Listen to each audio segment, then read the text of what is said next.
4 years have passed since the mortal races banded together and stood united against the might of the Burning Legion. Though Azeroth was saved, the tenuous pact between the Horde and the Alliance has all but evaporated. The drums of war thunder once again.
In a land of mighty kingdoms,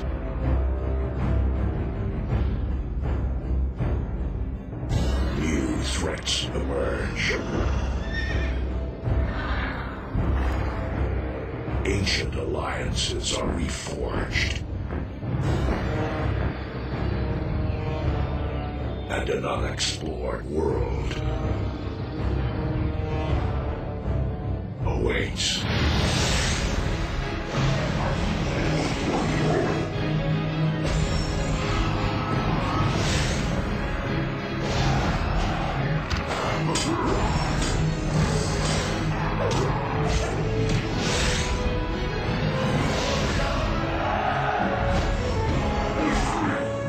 Blizzard Entertainment proudly invites you to experience Warcraft from a whole new perspective.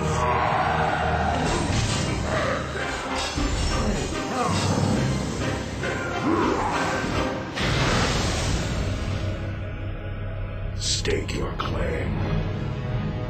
Live the legend.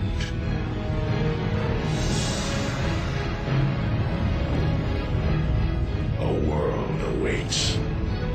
The world of Warcraft.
season. But we should. We said it before. We should do another Super Play Brothers. I know, dude. We do. People have been asking me. Really. Oh, number 50. Hello.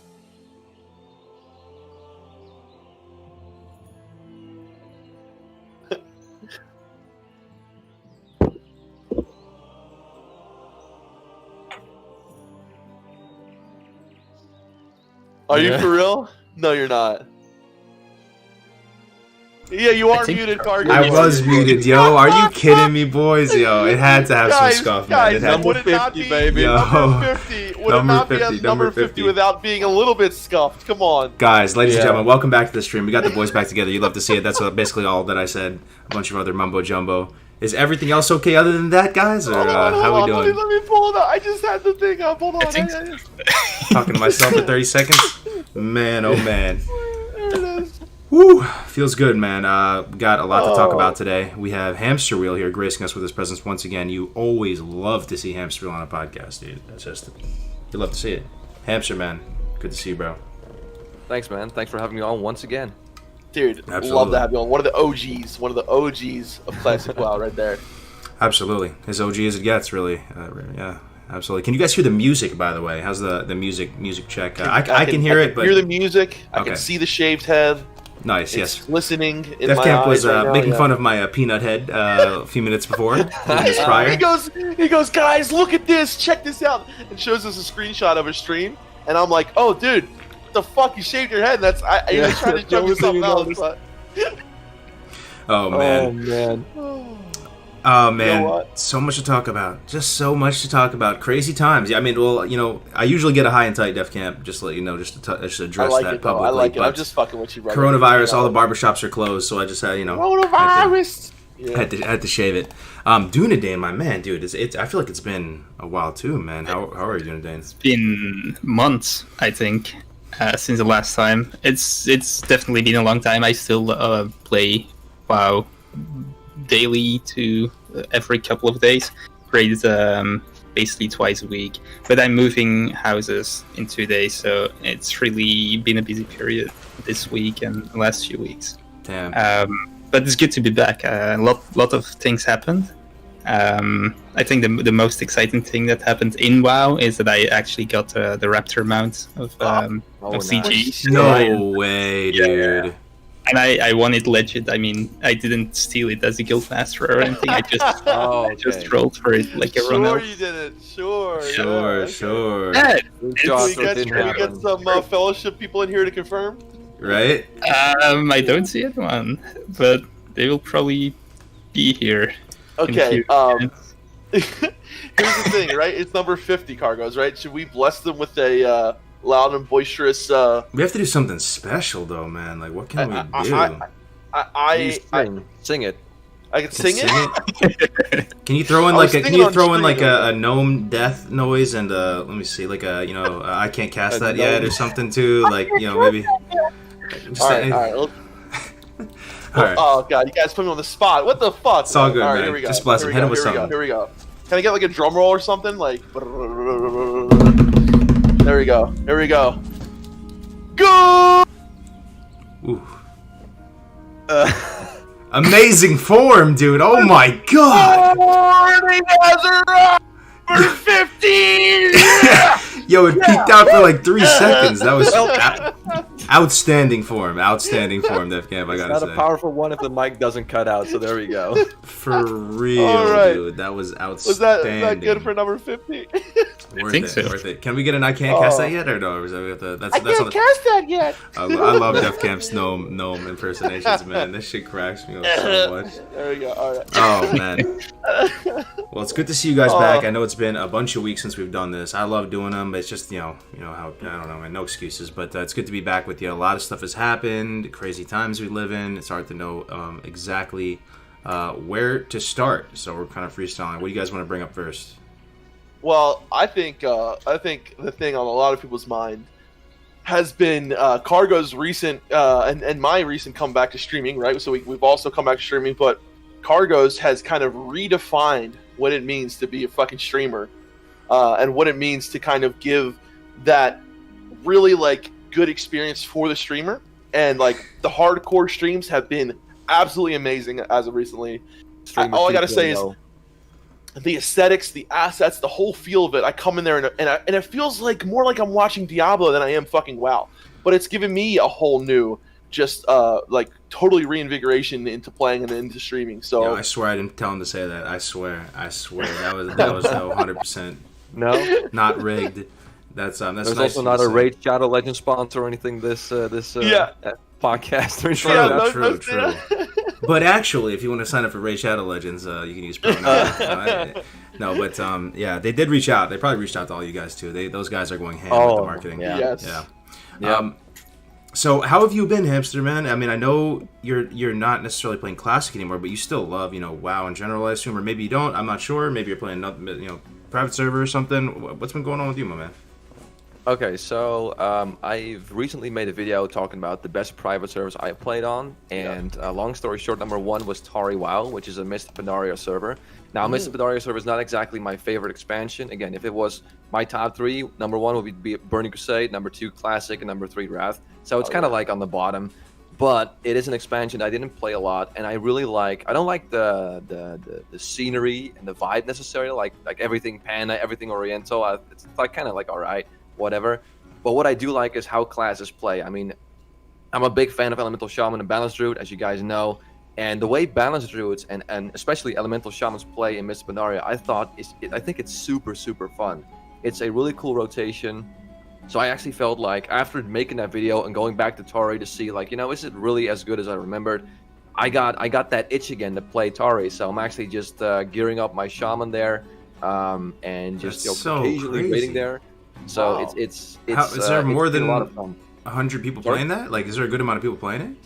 Yeah, I mean, they share.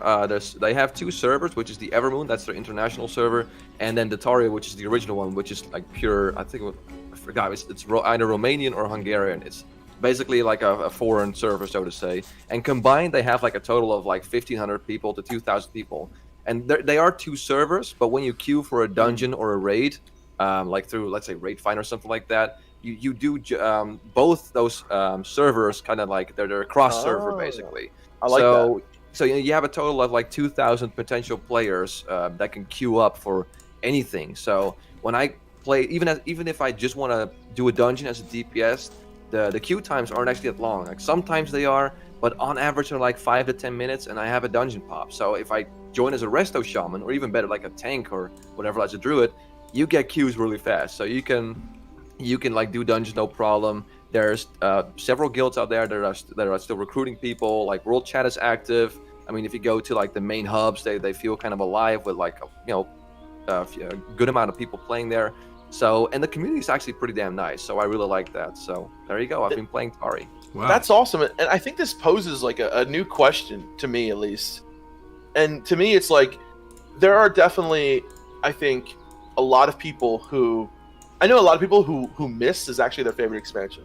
They might have started playing like after Wrath and stuff like that. Yeah. But still. Yeah. And I think it poses the question as to if we continue going down the classic route, where do we end? A lot of people say it would be natural to end at Wrath, right? The classic world ends at Wrath. However, I personally would not want to play classic Cataclysm, but I probably wouldn't mind maybe at least dabbling in classic Pandaria. You know what I mean? Bro, can I admit something? Can I admit something horrible? Sure, go ahead. Go for it. Yeah. All right, it's just us here, right? There's no. Mm-hmm. Yeah, there's no chat. Yeah. I kind of got super into the pet shit in Mr. Pandaria, man. No, you didn't. Oh my god. I was over at that. I was over at that island.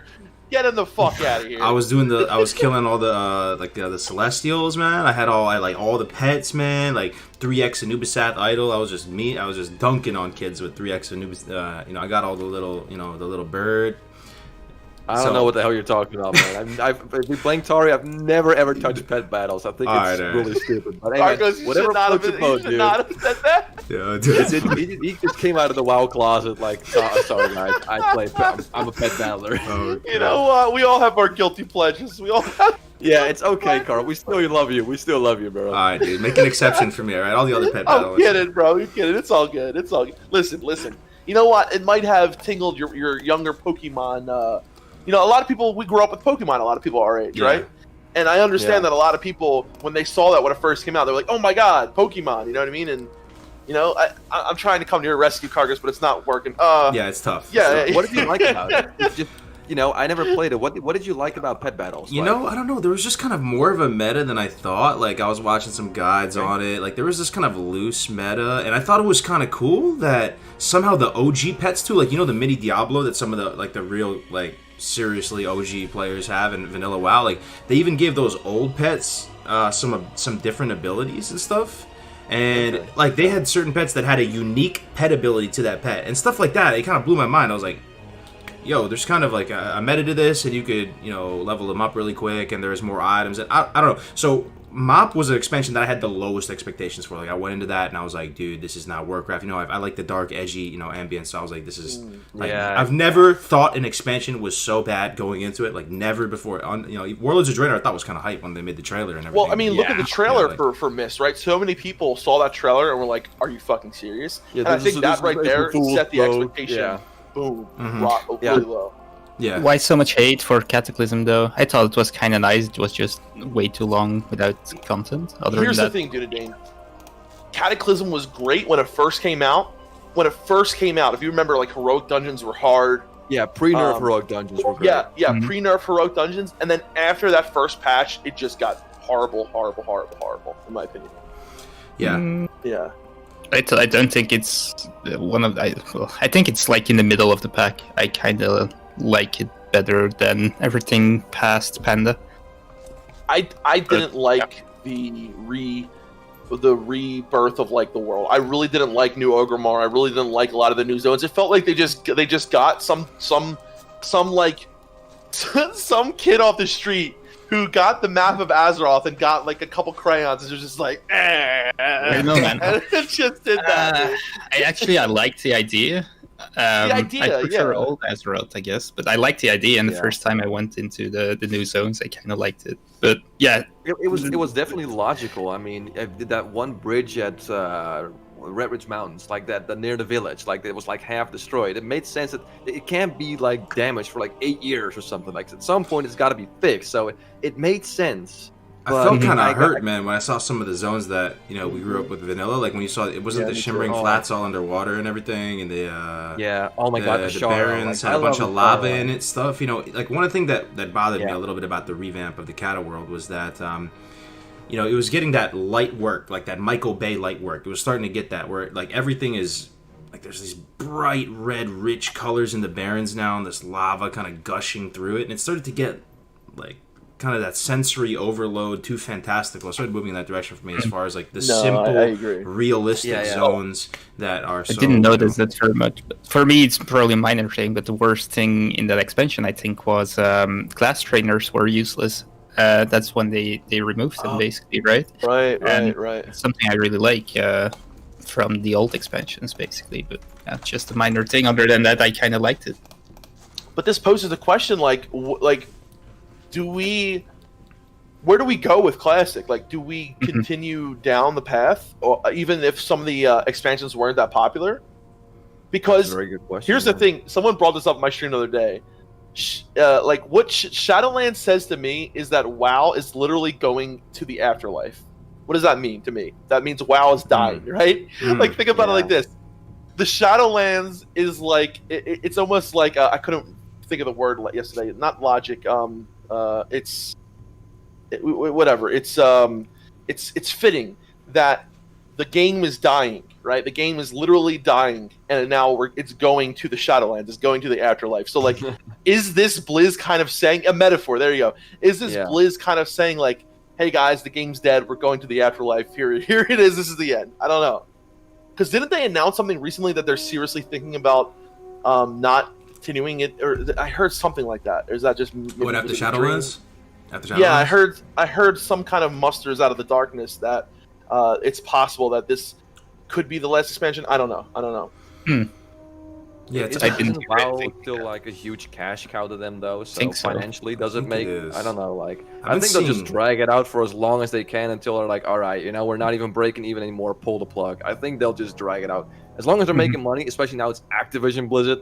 Yeah. They just like, okay, just fill it up with useless crap. Like it's I don't mean to. Let's get some feedback make here from the comparison. chat too. Like, Sorry. I'm really curious if people think WoW is picking up steam as an IP as a overall. Like, if it's getting like stronger as the player base as a whole in WoW getting bigger. Is it going up the ladder or down the ladder? I don't know personally because we live in these bubbles, guys. We live in a fucking hamster wheel. Does that include Classic WoW? Because no disrespect, if hamster. you But all I'm saying is,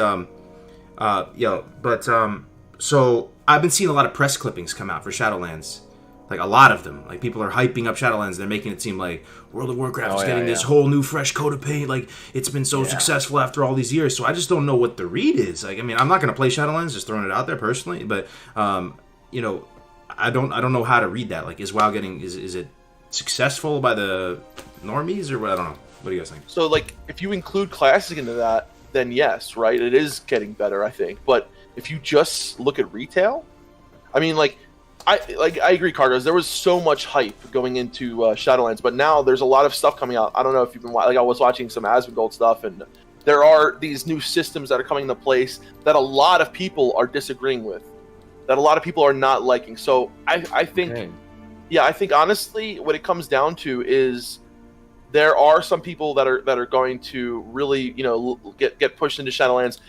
But what happens is it going to, revitalize the game? Are there going to be a ton of people playing it at the beginning? Yeah, there's going to be an expansion that comes out. You always have an influx of players, but can it keep those people over time? I think it really has to do with what the system they're trying to go with. They're trying to change a lot in Shadowlands. They're trying to do things that they never really have done before, and that's either going to be really, really, really good for them or really, really bad for them. Yeah. But if you add Classic into that scenario, right, where is WoW getting the IP itself, then yes, the IP is growing. But I think it's more because of Classic. Added apparently there are more people playing retail than Classic. I heard somewhere like 2/3 retail, 1/3 Classic. I sense that in my gut. Yeah, I definitely sense that in my gut, man. And also, I have a couple of friends who never played WoW, like, ever, and they are my age, and suddenly I saw them appearing online. And at first they were playing retail. One of them switched to Classic and actually enjoyed it more, but the other one's still playing retail. I see more and more people in my friend list logging into retail as well, so there must be something appealing, I suppose. But I don't know what it is. But I think that the good thing is we have both options. So when we only had retail, I was always thinking, oh, I want to play WoW, but I don't like retail. So I rather play nothing because I wait on Classic. Yep. And now I'm playing Classic, and I don't care. I'm so glad you said that, dude. Again, you nailed it, bro. Like, I love that we live in this world, guys. Like, if anybody's alive listening to me right now, like, we have two options. Like, that is so nice for the history of WoW. Like, over the course of the entire history, options, basically. Yeah, there's always people on the forums crying in every other direction, right? Like, so you have these. There's like the communities are kind of cut from different cloths, Like, at least you cover a good amount of the interest now. Like, it's not like people are always going to be saying, "Oh, I wish it was like this. I wish it was like this." We have Classic, we have retail. That feels good, I don't know. Can I be honest? I've got an announcement, kind of like you did, Cargos. That might make me look bad. So I can. So, oh god. So here's the thing, right? So, like, I think, and this kind of has no idea, but the Classic right now is in a bit of a lull, and I think Dunedain, what you're saying right now definitely makes sense, because Classic has gone in a lull after, like, it's been a long time since BWL's been out, right? When I stopped streaming, BWL was out. Like 3-4 months went by, and I'm started streaming again, and it's still BWL, right? So it's definitely been in a lull, and I think because of the Shadowlands hype and everything like that, a lot more people have been playing retail. To either get their characters leveled up and this and that. So, not that long ago, I had gotten invited to the beta, to the Shadowlands beta and the alpha and shit. Really? I didn't play it. I didn't play the alpha. I got the alpha like right at the end, right at the very end of the alpha. I have the beta now though, but I downloaded it. I didn't play it yet. However, I at the end of when I played Legion, I had a shitload of gold, and I bought all of my time for Classic WoW with gold from Legion. Yeah. So this month, I had run out of gold.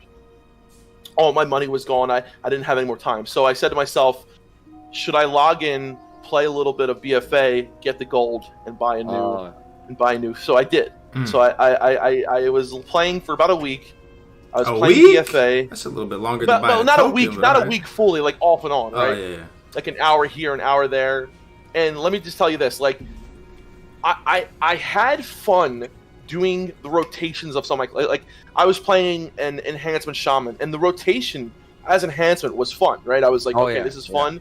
But I found myself literally sitting at a fucking dummy in Orgrimmar instead of playing the game. That's what I was doing. I was sitting there for an hour just trying my rotation, because Classic WoW, you gotta admit, like a lot of the classes that the rotations are not that. You know, exactly. So I had a little fun doing that, but then as I was going to do the quests and shit like that, I'm just like, what am I doing? Why am I doing this? Why am I doing this? There's no point. It literally feels like a game. And as you're trying to go along this linear path, it's like, hey, come here, try LFR. Hey, come over here, do these dailies, do this. And it's like someone with ADHD created the game. It's like you're trying to go down this linear path, and all these things just jump out at you. It's sensory overload, yeah, dude. That's exactly. And I was just like, and I said, fuck it, and I just bought a sub and I stopped playing. So that was my little thing to admit. I was playing retail for like, I probably spent like 5 hours total. Is that worse? Is that worse than pet battles, guys? What do you think? No. Oh man, no. Very good question. Chat aside, 1 for pet battles, 2 for BFA, whatever. Yeah, we're playing BFA for 5 hours. I got to admit though, I hope basically that Classic would be a bit more challenging, and we know it isn't. Maybe AQ will be, but I think many players kind of want to try BFA sometime and see if it is more challenging. That is basically more challenging if you raid. So that's something I miss in Classic, and I can see why people would move to BFA to experience that challenge. So here's the thing. It's challenging in a different way though, dude. Because like this argument, I'm sorry. I just want this argument that like retail is harder than Classic never really stuck with me, because Classic is a totally different challenge in a way, right? Because it's about you know, going through this long like leveling experience, getting gold, getting all these things differently. Whereas retail is a challenge in a different way. It's like it's a challenge of, you know, and a lot of the mechanics feel so recycled in retail. I've never I'm very 100% talking raids though. The leveling obviously. Yeah. So in raids. Yeah, in raids I can definitely see that. I mean, like I said, it's a challenge in a different way a lot of times, because a lot of the people, if they're raiding at so the only kind of thing I can say is like, you know, to bring a in the middle is like, okay, if you're looking at mythic rating, the only comparison in Classic is like really fast timed, like you know, timed runs. So like that right there is a lot of preparation as well. You need a whole bunch of gold to get all the consumables. You need a whole bunch of gold to get you know, all the different mats and everything that you need to do you know, a 15-minute, whatever, 20-minute fucking BWL that was done this week. Yeah. Whereas in, you know, Mythic Rating, it's like learning the mechanics, doing this, and as time goes on in Classic WoW, we're going to kind of meet in the middle with where we are, right? So it's going to be less gold and more mechanic stuff. So it's going to come and meet in the middle, and I think TBC is a nice bridge of that, personally. Less gold, probably more gold, but the last few weeks we were trying to beat Embers down, world boss, and that's an actual challenge for us. And I must say I really enjoyed doing that, and we still didn't down him because another guild did it twice. But I really enjoyed it, and I genuinely hope that AQ will be something like that or harder, probably. Yeah. I mean, one thing you have to keep in mind is still the itemization. I mean, I've made a video about this, and there's just like multi-core. Multi-core was clear in no time at all. Same with Black and Lair, and sure, it's because of, you know, the strats and all that. And people just there's so much more information about there, how to min max and what buffs to get, and exactly that. Talents, but also the items are just and talents too. But it's just that's one of the things I really didn't like about Blizzard, where they I'm just gonna call it as it is. I think they were flat out lazy not doing the progressive itemization. So many items were so much more terrible back then, which would have added a lot of extra difficulty because your raid would have been doing a lot less DPS. So Absolutely, dude.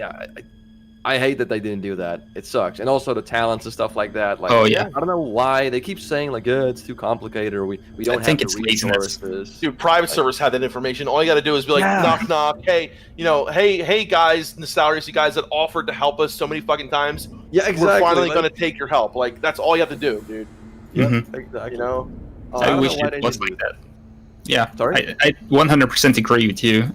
And also, I think if there would be a private server when there's a downtime, who's actually doing all those things, all the old talents and all the itemization, all that stuff, I think that would be a successful thing, and I might even try it out. Oh my god, I yeah, would love absolutely. to do that, dude. Yeah. So, and that being said, right? So, like, I think that would have really been a really nice. And Dunedain and I have been really big supporters of this from way back in the day. To like start from 1.1 talent, start from Yeah. 1.1 itemization. Yeah, I would have loved to see it. It would have made things just a little bit more difficult, right? And when people say, like I played on private servers and I had a better time and I had better, like I did too. Like I legit had so much more fun, like going through the changes of the gear when I was playing on private servers. Oh my god, this thing's really good right now, and in a couple of weeks it's gonna suck. So but it made the game feel more alive. It made the game didn't feel static. Here's my thing. I really do think I might be alone in this, or at least the minority. Whenever I hear people talking about WoW, any iteration of WoW, it could be Classic, DVC, Wrath, Panda Land. When they're talking about balance, they're talking about rotations, they're talking about difficulty. They're always really talking about raiding, man. It always feels like that's what people are talking about, and it seems like maybe that's the majority of what people enjoy about the game. They love raiding, they love doing the rotations, and doing all that. But for me personally, like I was okay with the way Blizzard did the itemization, just because it would be confusing. I feel like for some people who, one day they wake up and their items look different, or something like that. But the main realization that I've had recently, at least personally, is that you don't need to look at the game from the perspective of rating, like defining the expansion or defining the iteration of the game. And the leveling process is a totally fine part of the content, totally fine. And I mean, that's the only point I'm trying to make. Like, I don't know why that is, but I feel like the majority of people like to make the raid. That's their favorite thing or something. But there are also people within that group of people that feel like if they're not enjoying the raiding, then the game isn't for them. The game is boring. The game sucks. Like, I do feel like the kind of end game here is to create your own fun. And honestly, the saving grace for Classic WoW right now is like Twitch and YouTube and streaming. And like people complain about not having a social aspect of Classic WoW. That may be kind of true in a lot of servers, but I just like what we have going on here, man. And like with the hardcore challenge, like I feel so good. Like being able to pop into each other's streams, little tiny streamers, 1-2 people watching, talking to them, going back and forth. I'm kind of off on a tangent here, bro, but I like what we have going right here. It feels like this is the right way to play. Like it feels feel way good, more like Classic. It does. True. I like what you say, Cargos, but I think raiding is like 10% of the game, probably less even. But it's the thing you work towards, right? And if then the raids are really easy and a cakewalk, then you work towards nothing, and that feels bad, So everything else might be good, but if the end thing is a bit too easy or a bit crappy right now, let's be honest, then that's not good. And I think the min-maxing mentality has a lot to do with that, though, Dunedain, right? Because the thing is, and I was talking to someone on Bloodsail Buccaneers. So Bloodsail Buccaneers is a RP realm, right? And I can just tell you right now that just logging on there, even if you're not doing hardcore, I was having a better time. The first time, and this could be because I was streaming, obviously, but the first time I ran into Orgrimmar, dude, someone came out of Orgrimmar and did this whole RP with me for the first time of me going inside of Orgrimmar. He was like, "Welcome, young one. Walk into the doors," and you know what I mean, like all this. Oh, that's pretty. And it was so fucking cool. And the other part of it is, a lot of these guilds, they don't min max. They play characters they want to play. Yeah. And like they'll bring Boomkins, they'll bring fucking Shadow Priests, they'll bring whatever works, and their main objective is to clear the raid together, not in a certain amount of time, not whatever. I think a really sad part of it is what it comes down to is this min-max mentality that has gone into Classic WoW, and then everything has to be done, oh my god, you're not an orc warrior, well, we're not giving you this fucking axe, you know what I mean? Yeah, actually, Sorry, Ham. Do you want to say something? No, go ahead. No, I have a lot to say on this part actually, because the min-maxing, I'm totally against it, as you know, but you can't really stop it. And I have to admit something. I have been boosting my hunter alt through Marathon. Yes. I thought I would never cargoes do it. with the pets. Yo, I'm the same way. Dunedin. I am.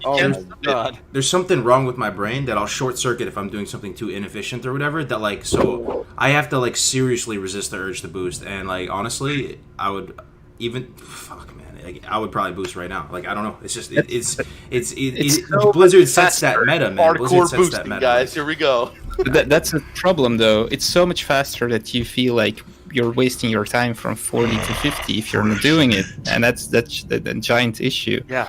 And in raids, it's basically the same thing.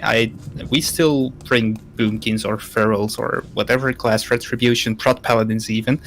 But even then, it's super easy, and even then, people are still min-maxing the shit out of it, and you can't stop it. I find myself going for world buffs as well, because I don't want to be last on the healing meters. I mean, you do those things, and it's kind of nice to be on top of the DPS meter, and if you want to do that, you have to min-max it. So, as long as the option is there, I mean, you can't blame people 100%. for doing it. You can blame Blizzard. You can blame Blizzard for putting it in there. And the more people do it, the more it forces other people to do it. But the thing was, I was starting to say, on Bloodcell Buccaneers, there's still min-maxing going on, but it feels like there's a lot less of it than there are in other servers. Yeah. And I think what you were saying, Cargo, is a lot of it has to do with the community and like where they're at, right? So I think RPers care a lot more about care less about the destination, meaning raiding with world buffs and getting that boss down, and they care a lot more about the actual journey, which is actually a really good way to approach WoW, because then you actually take some time to look around and maybe help someone out. I mean, if you're a super sweaty neckbeard Mega Maxer and someone comes up to you and says, "Hey, can you like help me with this quest real quick? It only takes 15 minutes." You're like, "Fuck that! I got to level. I got to do this, that, and that," and then you might miss out on a really cool experience. And I generally feel like I'm not an experienced RP player. I feel like those people care a lot more about having a good time and focusing on the journey rather than the destination, and in the end they'll have a better time, because min-maxing is really cool. It's that natural level of competitiveness that most WoW players have, like with the parsing and seeing like, oh, where am I at in the list and everything like that. I get that, but I don't know, man, like doing things so fast kind of takes away some of the fun, I guess. Here's my thing. Dunedin, you're spot on. So Dunedin, you're spot on right now. You can't stop the min-maxing. It's going to happen, right? It's going to happen. Like, the meta is what it is. Blizzard sets the meta. Humans are going to take the path of least resistance to get from point A to point B. I get it. That's why I do think the true end game with classic WoW is to treat it like a sandbox. People always say it's a theme park MMO. I don't even really fully understand the difference, to be honest. But,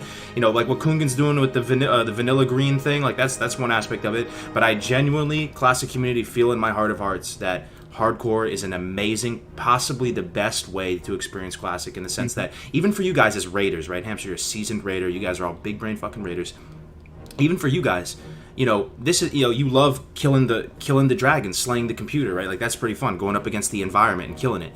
Hardcore is in that vein. You're killing stuff out in the world, right? But you have one life. And I see these seasoned raiders, we'll get into this later, but I saw Alex streaming it yesterday for the first time, and someone who almost is like brain dead bored with the game because he's like done it so many times, and he's just like, oh my god, this game is just not fun at all. People just shitting on classic. It is not fun at all the raids are dog shit easy, go to private servers, all this.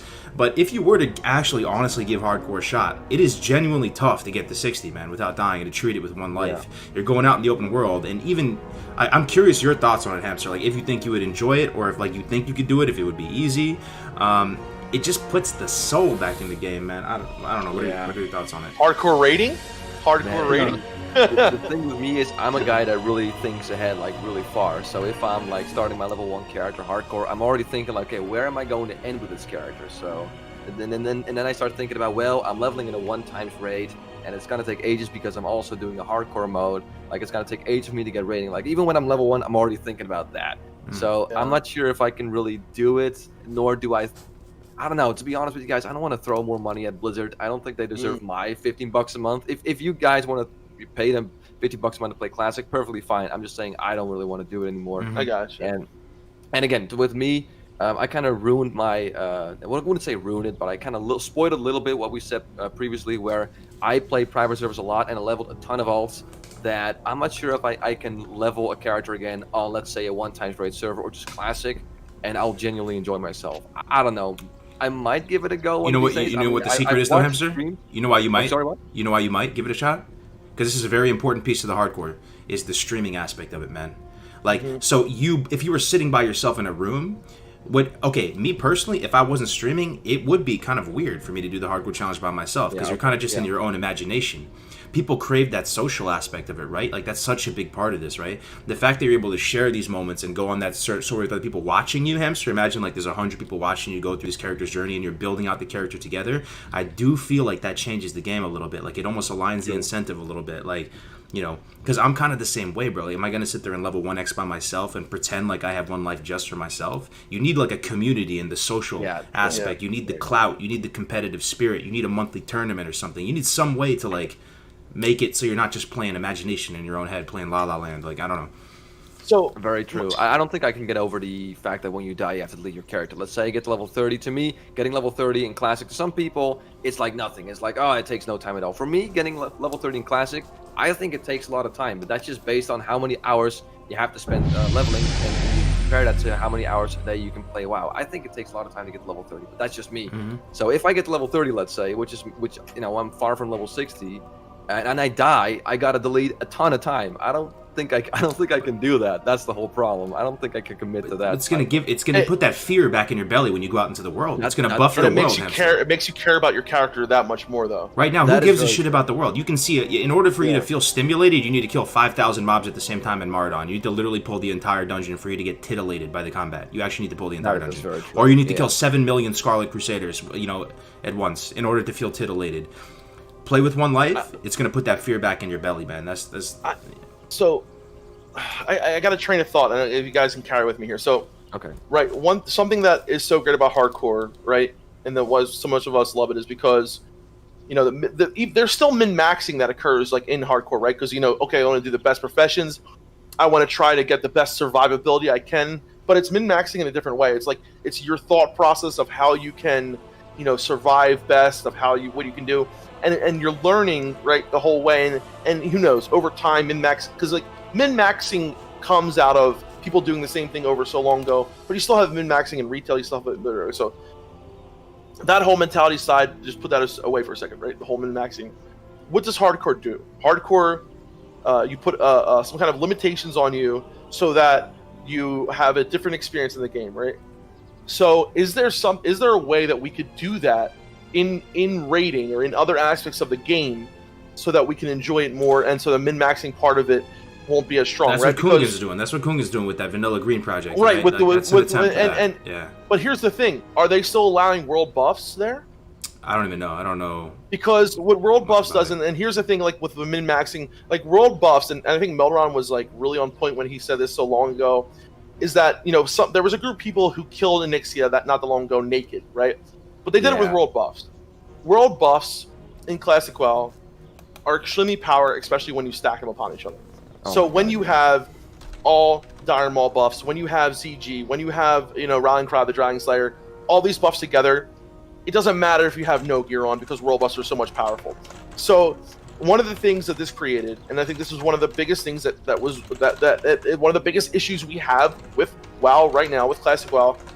Yes, people did this back on private servers, but it was different, right? It wasn't, people were getting world buffs, but world buffs have become the standard. It's like everyone gets world buffs, and it has made the content that much more easier to do, right? Trivial. So that much more trivial. So, like, you know, what they could have done is like maybe not allow world buffs to be stacked, whatever, blah blah blah. But I think this is one of the biggest issues that we have with raiding. You can put limitations, you can put no gear on, you can do this, but if you're getting world buffs, it doesn't fucking matter.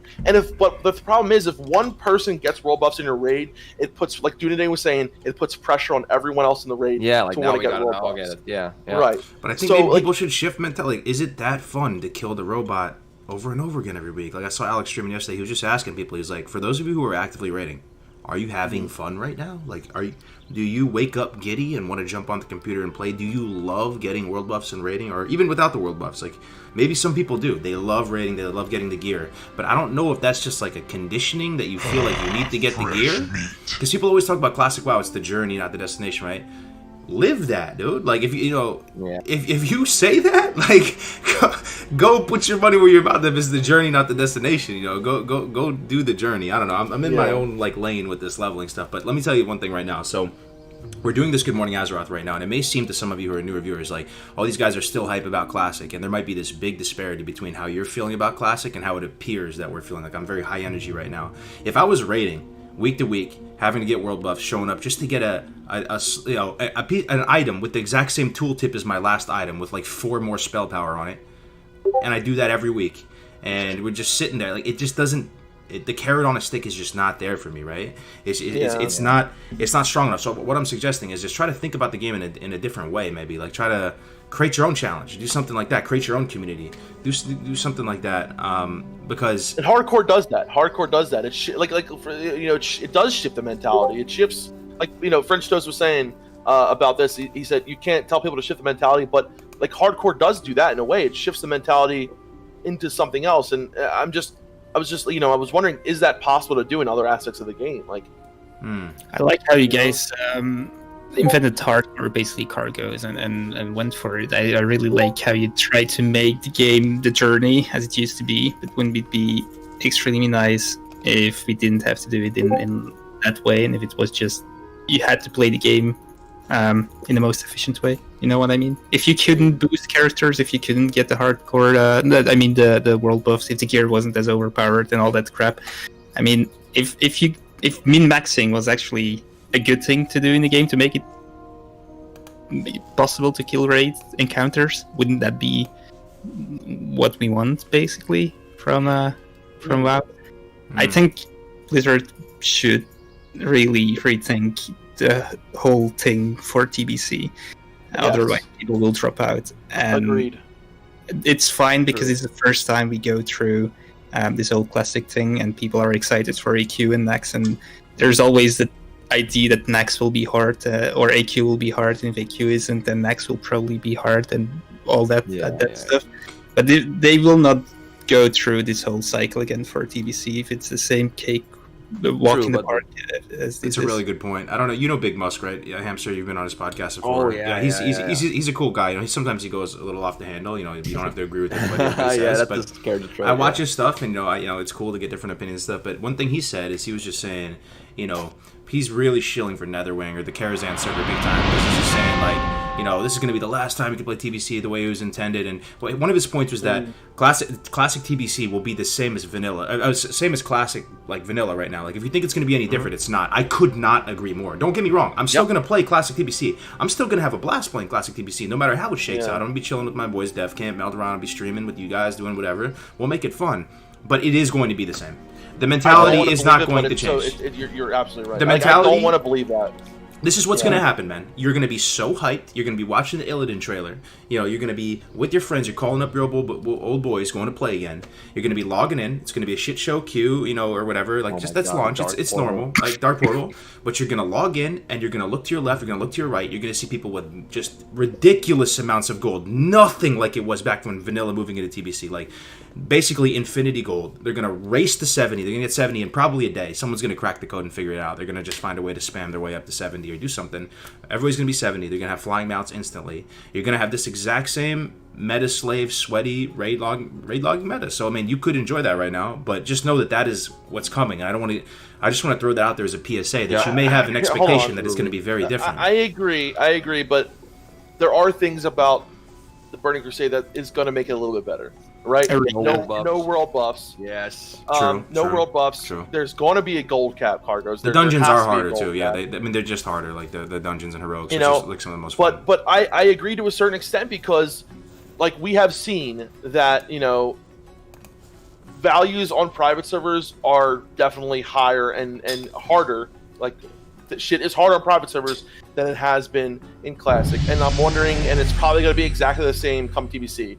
But the Personally, thing is, don't I care that do much think that about not having Kira. I world love buffs, hanging with the as long as guild. they impose some kind of I am gold hyped cap, every week to maybe raid. no I more will than be like fine killing the 2,000 robot gold per every character, week. or like 10,000 gold per count, right? Something like that.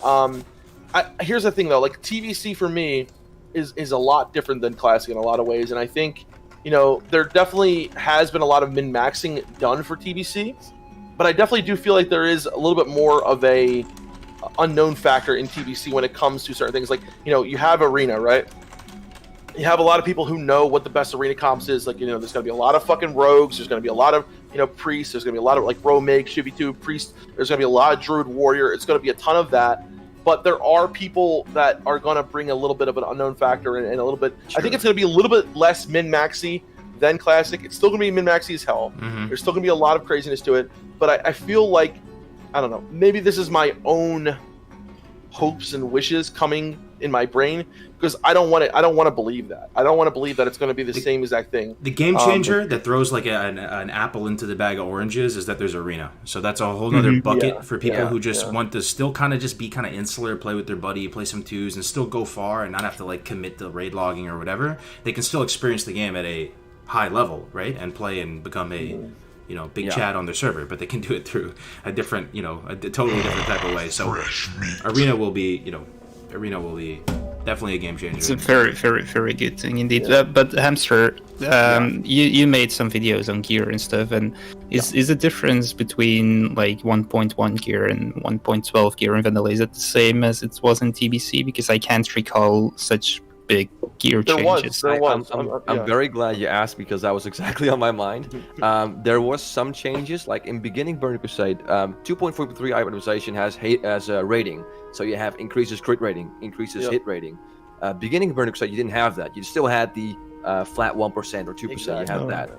However, remember Nax gear, dude? Remember the fucking Nax gear too? Oh my god, it was so bad at first. But basically the yes, there is a difference in between compared to how powerful items were in 2.1 compared to 2.4.3. However, it is by far not as drastic as 1.1 compared to 1.12.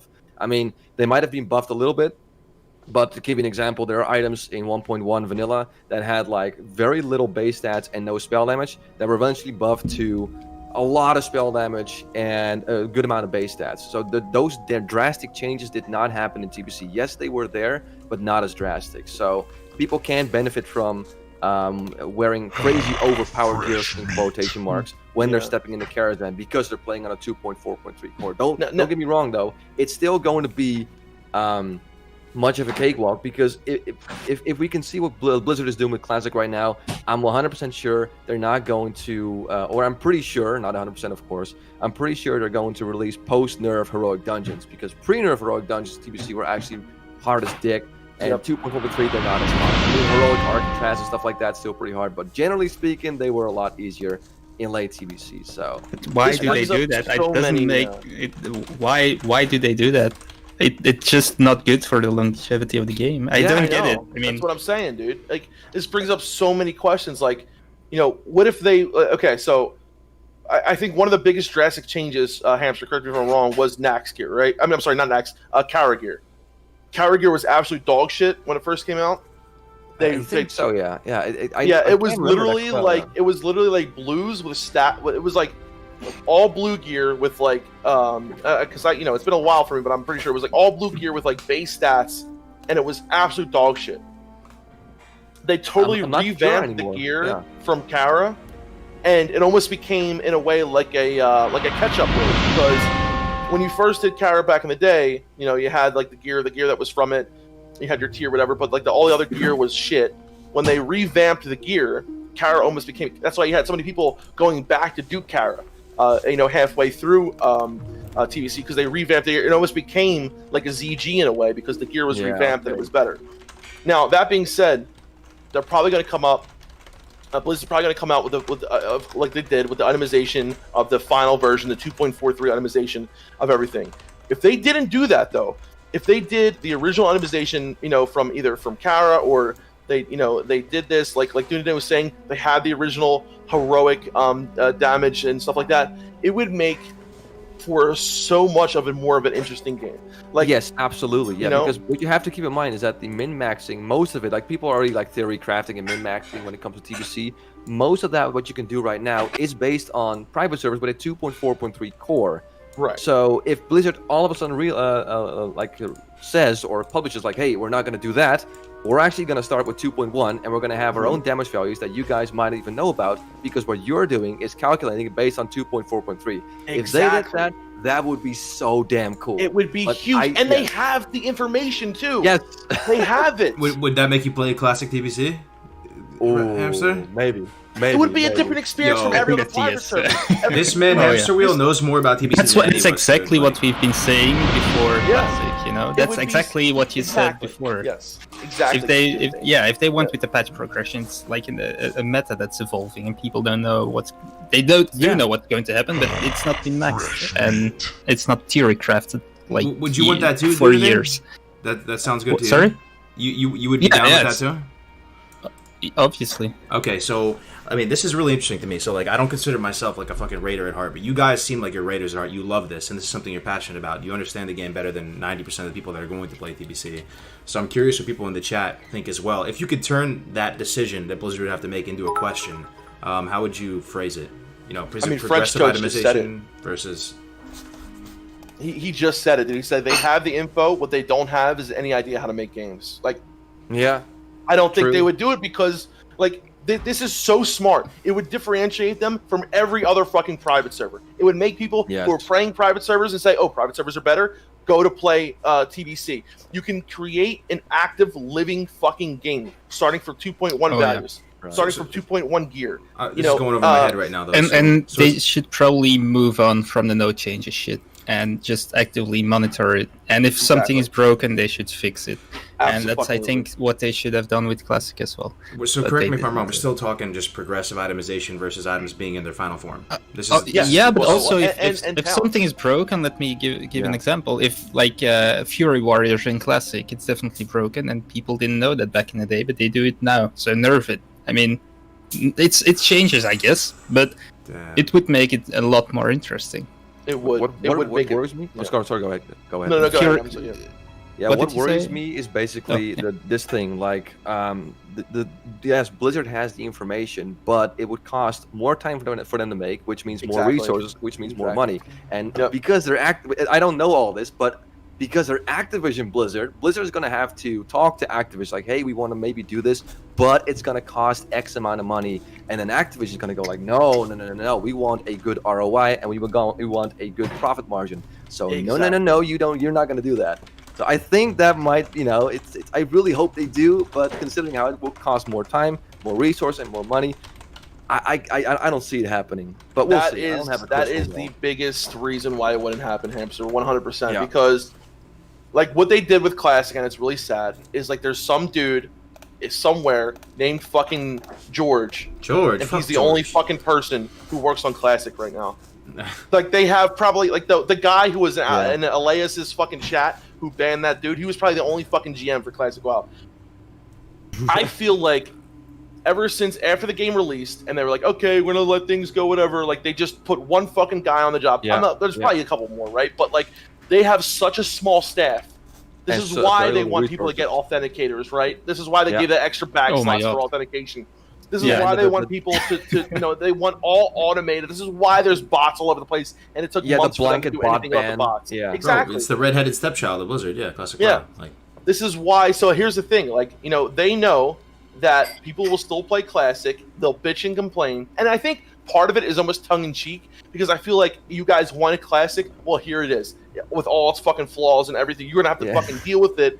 You know what I mean? And that's why a lot of people think, and because you have really passionate people making these private servers and making them fun and making them great, and that's why a lot more people still have fun playing private servers over Classic WoW till today. Mm-hmm. You know what I They mean? look Like, shit, though. so They're it would take a team of people, Hamster. You're absolutely right, to make BC what it could be. But I think it's worth it. I think they should do it. Yes, They I would should, absolutely they should. know. Yeah. Yeah. I hope just someone said- can convince them. I'm sorry, go ahead, do Nick. So, sorry, I just said get rid of no changes, but then you said the 4 back slots, and even though it's a small change, it's exactly the change we didn't need. Exactly. it's a small thing, but I really, really, really dislike that. If you make a new character first time, you have no gold and you're 16 bags, and now suddenly you have 20. That's a huge difference. Yep. I hate it, but whatever. That's something you probably discussed last time. No, I told Melderon yesterday that he has to delete his authentication for our duo hardcore because it's not fair. It's not fair that he has 4 more fucking bag slots and I don't. Bullshit. That is kind of crazy, man. I still didn't really fucking know that, bro. You get 4 more bag slots for that? Yeah, that's like almost a small brown what a pouch. random shit. It is, though. That just like The thing you get in Westfall from the first quest, the four back slot thing. That's basically that. And it's for some people, it's the first back you get in the game if you start with a human. Seems like an unnecessary change for no reason, but yeah. Oh yeah. What I want to say right now, and that probably isn't, but if there is any fucking dev or anyone from Blizzard watching this, we're not saying this because we are, we're saying this because we love this game. We want to challenge you guys to create something that not only we love, but something that you guys would be proud of, right? I doubt that the person working on Classic WoW is happy with what's going on right now. I'm sure that he wishes that he could fucking, do, what he wants to do and have the power and do the things he want to do. And, it's not as, like we know before that we've had devs watching our show, right? Like it's happened. It was mostly before the game came out, right? Yeah. We know that there were people watching, and when they have might be one of you out here watching right now. You're getting yeah. But like, here's the thing: like, we want the game to succeed. We want you guys to fucking be proud of your game. Like, we're not trying to just bash you. Like, we literally fucking love this game so much, and we want to give criticism in a way that's constructive and not just shit on it and whatever. Like, we care about this game. We love it. We think that Blizzard has the tools and has the capability to do this. Just put a little bit more work and effort into it. And I know the powers that be, Activision, all that, probably wouldn't fucking allow for this, but it's worth a shot. I don't know. That's any plea to anybody who's fucking watching. Like, I guess you got to convince Activision to put in more resources in the Classic, but then they're like, so let's boil it down to hard hitting points, though, guys. Like just boil it down to what you would want to see in DBC. Like, so you give some really good feedback on the rating, for example, on the leveling side, because a lot of what you're saying is cool to me, but I'm not really like a rater. It doesn't really. They could go either way with it, and I really wouldn't really give a shit. Like, but that's because and same thing with leveling. You guys wouldn't give a shit about some of the leveling stuff. On the leveling front, what I would say is my bullet points is. Make it so that mobs don't evade out and reset in dungeons and stuff. You know how like a lot of the scuffed aspects of these pulls and boosts are that they kind of step on a ledge and the whole like fucking instance breaks and they run all the way around. Like, get rid of that, right? Like, we can probably all agree that that's kind of stupid. Like, have them just reset. And then 2 would be the monitor the XP per hour in the dungeons. So this time going into TBC, look at the XP per hour in dungeons and make sure that instance dungeons aren't going to ruin the incentive to go out into the open world. That'd be the second thing. Those are my bullet points right off the top of the head. I don't know. Like, so what would you guys want to see in with rating if you had to just boil it down to like a couple things in TBC? I think you guys go ahead, dude. Yeah, what you said nails it pretty much. I would, if the difference from gear is big enough, I would probably buff everything, not just worlds. I mean, not just raids and dungeons, but probably every single mob in the game, like slightly to compensate for that. But I don't know how big the difference in gear is. I think they should have done it in Classic. If they didn't want to go with alt itemization, then buff everything, but not just bosses, like literally everything. And it would you want that if, let's say, they did do progressive itemization? Would you still want the buff, or? No, I don't think so. Maybe, I don't know. I can't really tell without trying. Yeah. This is why we need PTRs and practicing and stuff like that. To, sure, you know what I mean? Yeah. Mm-hmm. But other than that, I fully agree with what Carlos said. So I'm on the same page as you guys. I really think that we need to, and I would love to see the same thing with like, if we could see with the pre-nerf value, because I definitely think, obviously, like Kalthos was like he was literally unkillable back before pre-nerf, if I remember correctly, Hamster, right? Like it wasn't like an issue of gearing, it was an issue of mechanics. Could be. What I remember. I'm not sure anymore. I know it's been a long time, man. Like I rated a lot back in the Burning Crusade. It was like when I really started like rating hardcore. I just had a light bulb moment real quick before I forget. I'm a goldfish. I have about 3 seconds before like the RAM clears in my mind. I think it'd be even kind of a hype marketing thing. Like, let me know if I'm going too far, chat. Like, let me know. Really try to think about it, though, before you re-out in the chat. All right, so it might be a cool marketing move if even Blizzard says, like, yeah, you remember the TBC you love? Well, it's fucking buffed now, motherfucker. Yeah. You want to get some? Like, you remember Illidan? He's twice as hard right now. Like, you know, like that kind of blanket, you know, buff. For some reason, it doesn't. I don't know if is it true. Who's getting triggered by that? Anybody in the chat getting triggered? But like, everything is harder, so it's fair for everybody. Like, all the mobs are just harder. Like, imagine killing one mob is actually kind of hard. It takes like a minute, or not a minute, maybe like 30 seconds. Right? I think that would be acceptable if it's reasonable. Yeah, if it's only like the 0.0001% that can kill it, then no. But if it's like reasonable for a good amount of people and not too many, then sure. I don't think that would be necessary though if we went back and did the old values, right? If we did the old values, if we did the old gearing, if we did the old talents, I don't even think that would be necessary. I think the only reason that would be necessary, Cargos, if they did a 2.4.3 value, what they did in Classic, and then double buff the boss. But I'd rather experience it in that older state. You know, like even bring back a lot of the pre-nerf stuff, like when it was harder, and because people obviously are better players than back then. But like, here's the thing, like, you know, a lot of people don't realize this. You know, Classic WoW was out for a long fucking time until TBC came out. You know, people sucked in Classic, but by the time BC came out, people got pretty fucking good at the game, right? People were using tons of add-ons. People were using a ton of macros with keybinds. People weren't keyboard turning. You know, people knew what the fuck they were doing. Yeah, you got Arena too. Yeah, exactly. We had Arena. Yeah, you really learned how to play your character and the full tool set of it. So, you know, with that being said, that we're going to be a little bit closer, I think, to where we were on TBC to where we are now than there was in Classic, right? But all that being said, I still think there's a lot of room for, you know, these min-maxing people for all this, that, and the other. And I think people, as long as the boss wasn't bugged in its pre-nerf state, it wasn't unkillable, you know, let us at least try it with the 2.1 values, with the original gearing. And I think that right there would just make things... Like, imagine people killing, you know, pre-nerf bosses that only, like, 1% of people killed, or, like, you know, no one killed back in the day. You know, like the feeling it was with, like, 5 pre-Sakar. But imagine that, you know, with the 2.1 values, with the original gearing and stuff like that. I think it would be amazing. It would revitalize the game. It would make it feel so much more alive. Like Hamster said, though, the whole thing about this is it would take time and money. Yo, there's a really good comment in the chat right now by Chicken Basket. What up, Keith? Good to see you.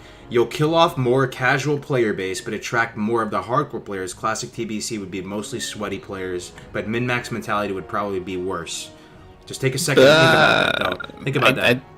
I don't agree with that. But I think casual players are attracted to content that they can possibly not clear. Because it's like a legendary goal they have in mind and they will probably never get, but it's still something that attracts players. And min-maxing, I'm not against min-maxing. I kind of like min-maxing, but it has to make sense, you know?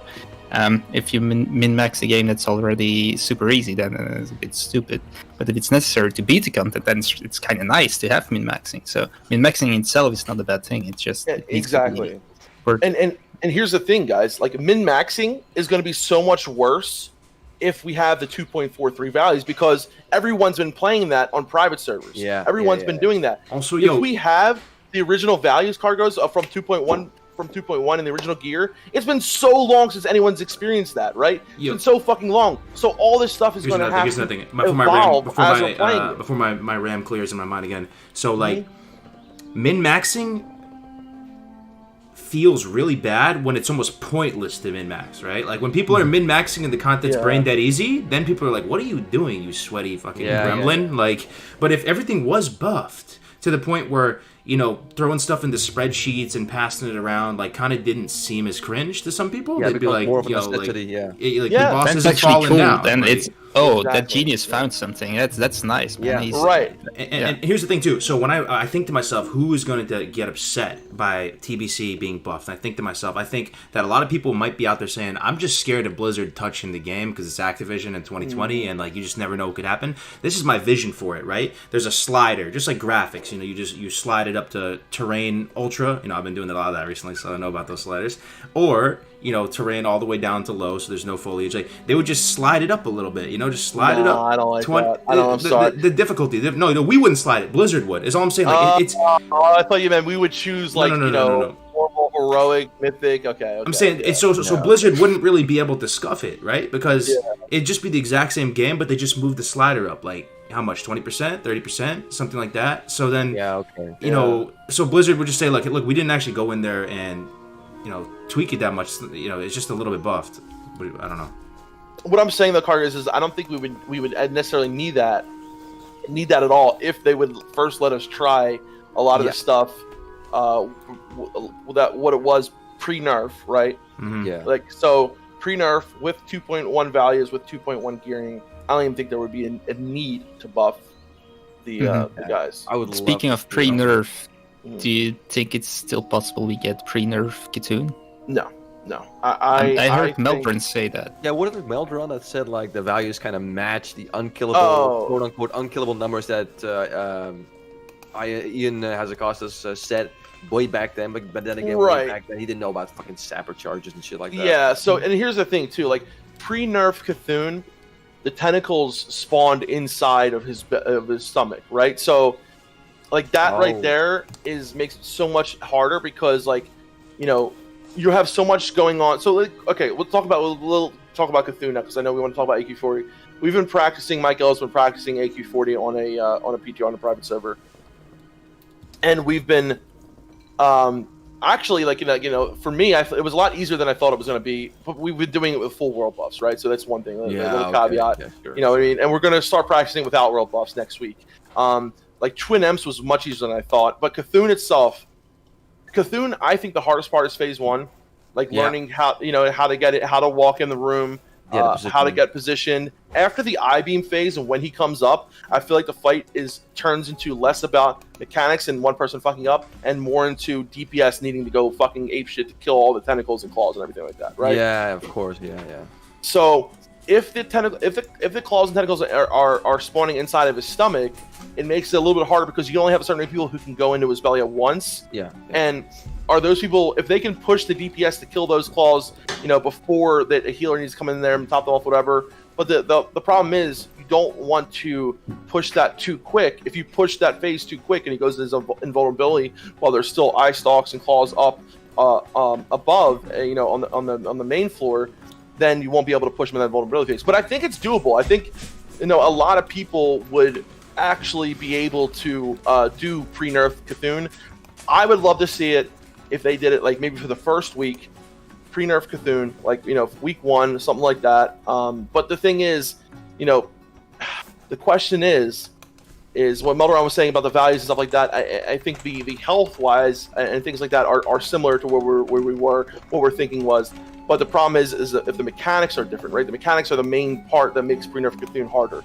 So those mechanics, if those eye stalks are spawning in the stomach, that right there is what's going to make it a challenge. So, you know, if the values are similar to what we thought they were going to be, that's not going to be the biggest thing. The biggest thing is going to be that the mechanics are different than how they were for pre-nerf Cthulhu. So, all right.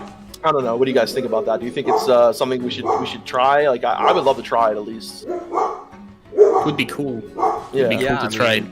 Yeah, I think it would be definitely really cool, and it would also kind of, you know, for Blizzard, it would be like, hey, you know, you guys are always complaining about, oh, it's too easy. Well, here is something that is deemed to be unkillable way back then.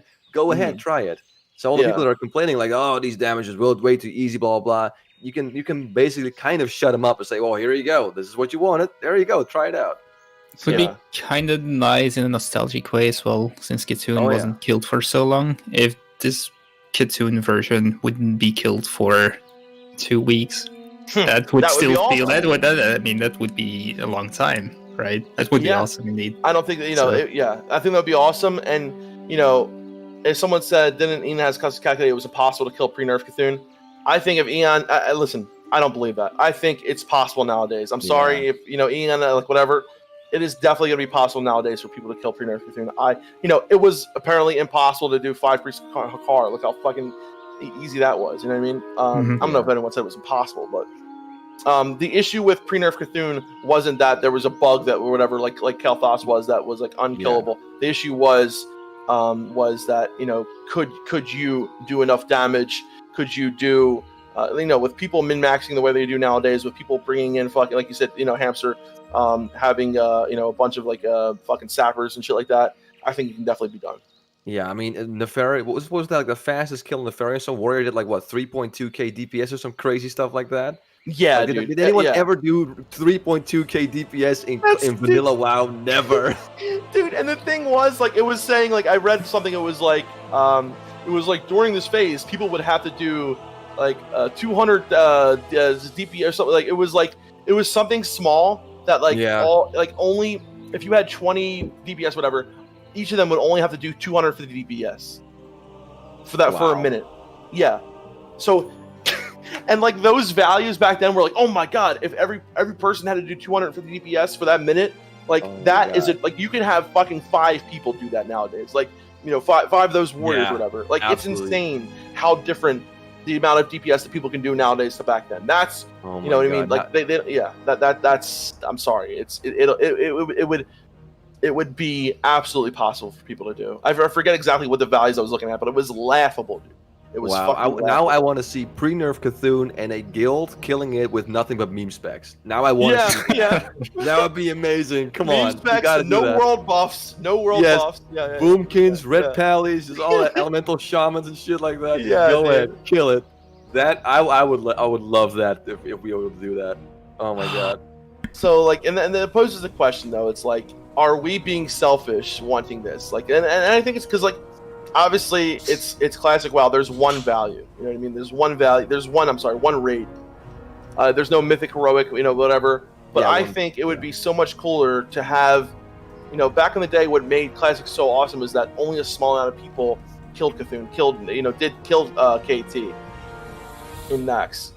It's okay. I don't think everyone should, you know, do it a first fucking day clear and this, that, and the other. I think it would be nice to have a challenge that, like, it would make the gear that Cthulhu, like the Scepter of the False Prophet, it's such an amazing my god, that fucking healing mace. And I want it so bad on my priest, but imagine having to, you know, have such a challenge to get there, to get it. Like, I think that right there makes the game so much better. You know, at least let us try pre-nerf Cthulhu if you have guys, if you have the information. I think it's not selfish, man. I never killed Kitsune in the old days, and I loved WoW, and many people never killed them, and they all love WoW. I mean, so it's not selfish. It's just something unkillable, and it's nice. Back in vanilla, we got 2 Twin M's, but I didn't think we killed them. Anyway, we didn't get to Cthulhu at all, and we never tried it. So looking back at like videos from like Nihilum with like Kungan tanking and stuff like that, like it was super magical to see. Like it created this air of mystery. Like, oh my god, what is this?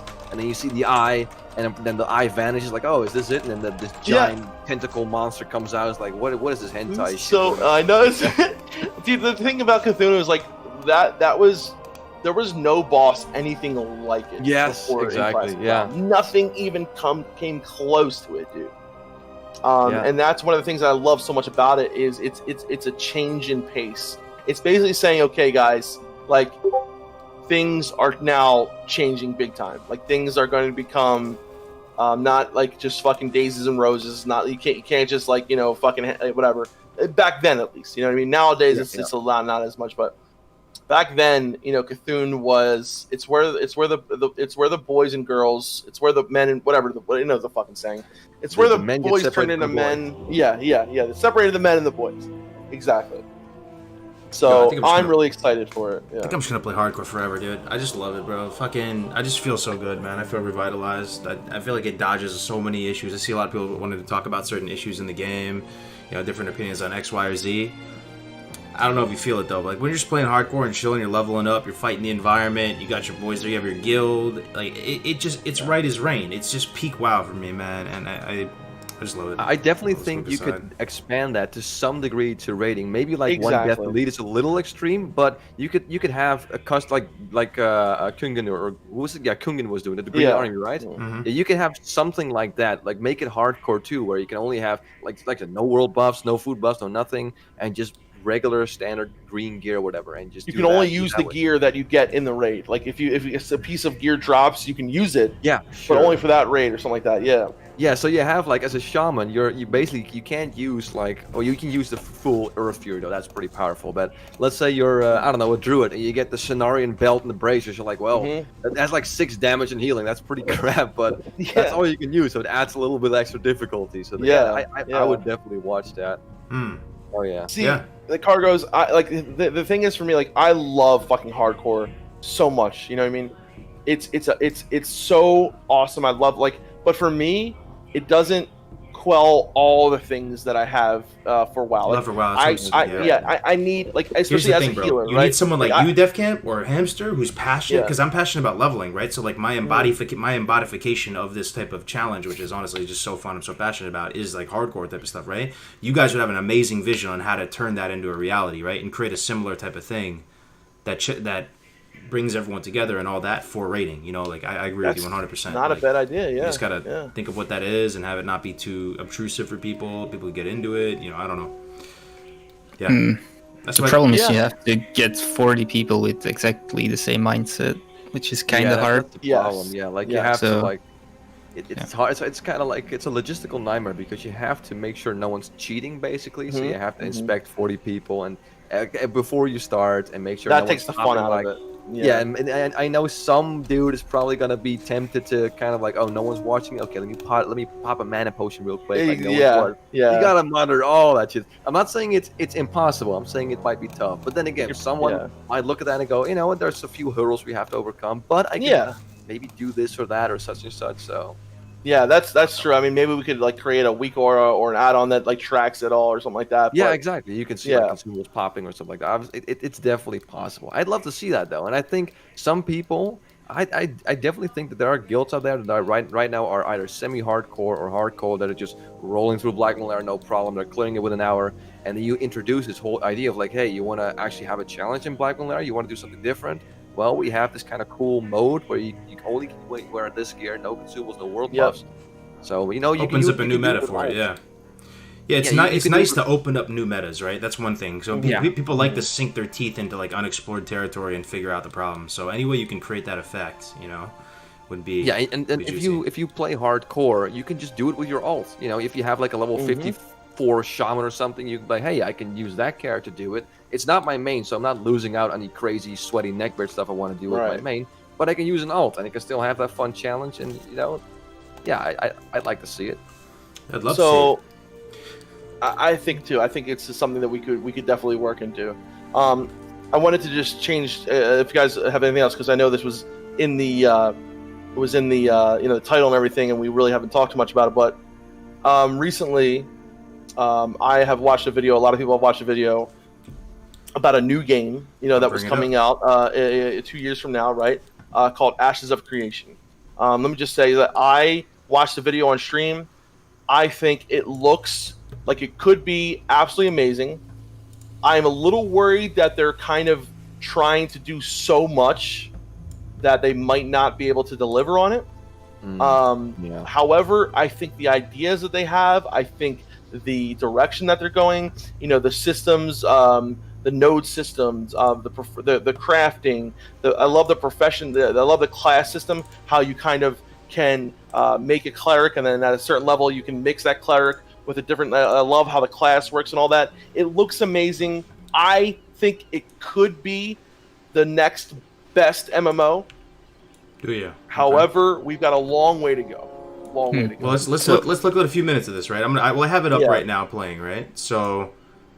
Okay, so it seems like already right off the bat you have high expectations. It looks good, right? Like, I guess what happened for those of you watching right now is I think Asmongold had a interview with one of the developers, and this dude Lazy Peon, who used to make videos about this shit like a long time ago. A long time ago, used to be into Classic WoW and all this. Like, he made a video on it. A few content creators made videos on it. Now everybody's hyped about this new MMO, Ashes of Creation. You're watching it in front of you right there. Oh, there we go, yeah. That's why we're talking about it. Like, it came up, and a bunch of content creators, like, I don't know if it was rigged or not, or if they did it. So, yeah, I don't know where I was going with that. So, DevCamp seems pretty optimistic about it. Did you watch the trailer? Yes, I watched the trailer. Let me just say this. I'm optimistic that it could be good. However, I want to put a really big caveat on it, guys. We're fucking over 2 years away, right? Over 2 years away from this game. They are promising so much. It could go the way of fucking Star Citizen, right? Where they promise all shit. It looks like it's going to be amazing, and then they never deliver, or they never do this. Yeah. So I want to just say this with a grain of salt, guys. The ideas that they have are amazing. The ideas, right, of what they could do. Like, so you just saw someone flying there. Only like 4 people can have flying mounts like at a time per month, and it's like you have to basically, back in the day, is like if your guild was able to like clear Nax, then maybe you could get a flying out, like maybe. So it's like, and you only get it for a limited amount of time. Like there's the ideas that they have, a lot of the systems that they have, the node progress. Each server is going to be completely different from other servers. The servers will have different progress. So it's like the game isn't linear like that. The game is very sandboxy. There's outdoor raids, there's indoor raids. The PvP system looks really cool. The ideas that they have, what they're trying to do with it, is very, very, very like prestigious. It's really but there's so much that they have to deliver on that I feel like it's going to be really hard for them to actually deliver what they're saying they are. That's my only big worry about this. So it seems promising. It seems good. It seems amazing, but it's almost like too good to be true. I remember a game that seemed promising and good and amazing, and it was Guild Wars 2, and it sucked. But I watched this. I didn't watch this trailer. I watched a couple of gameplay trailers, I think, a year ago or 2 years ago. I don't know how long it's been in development. It's quite a while, right?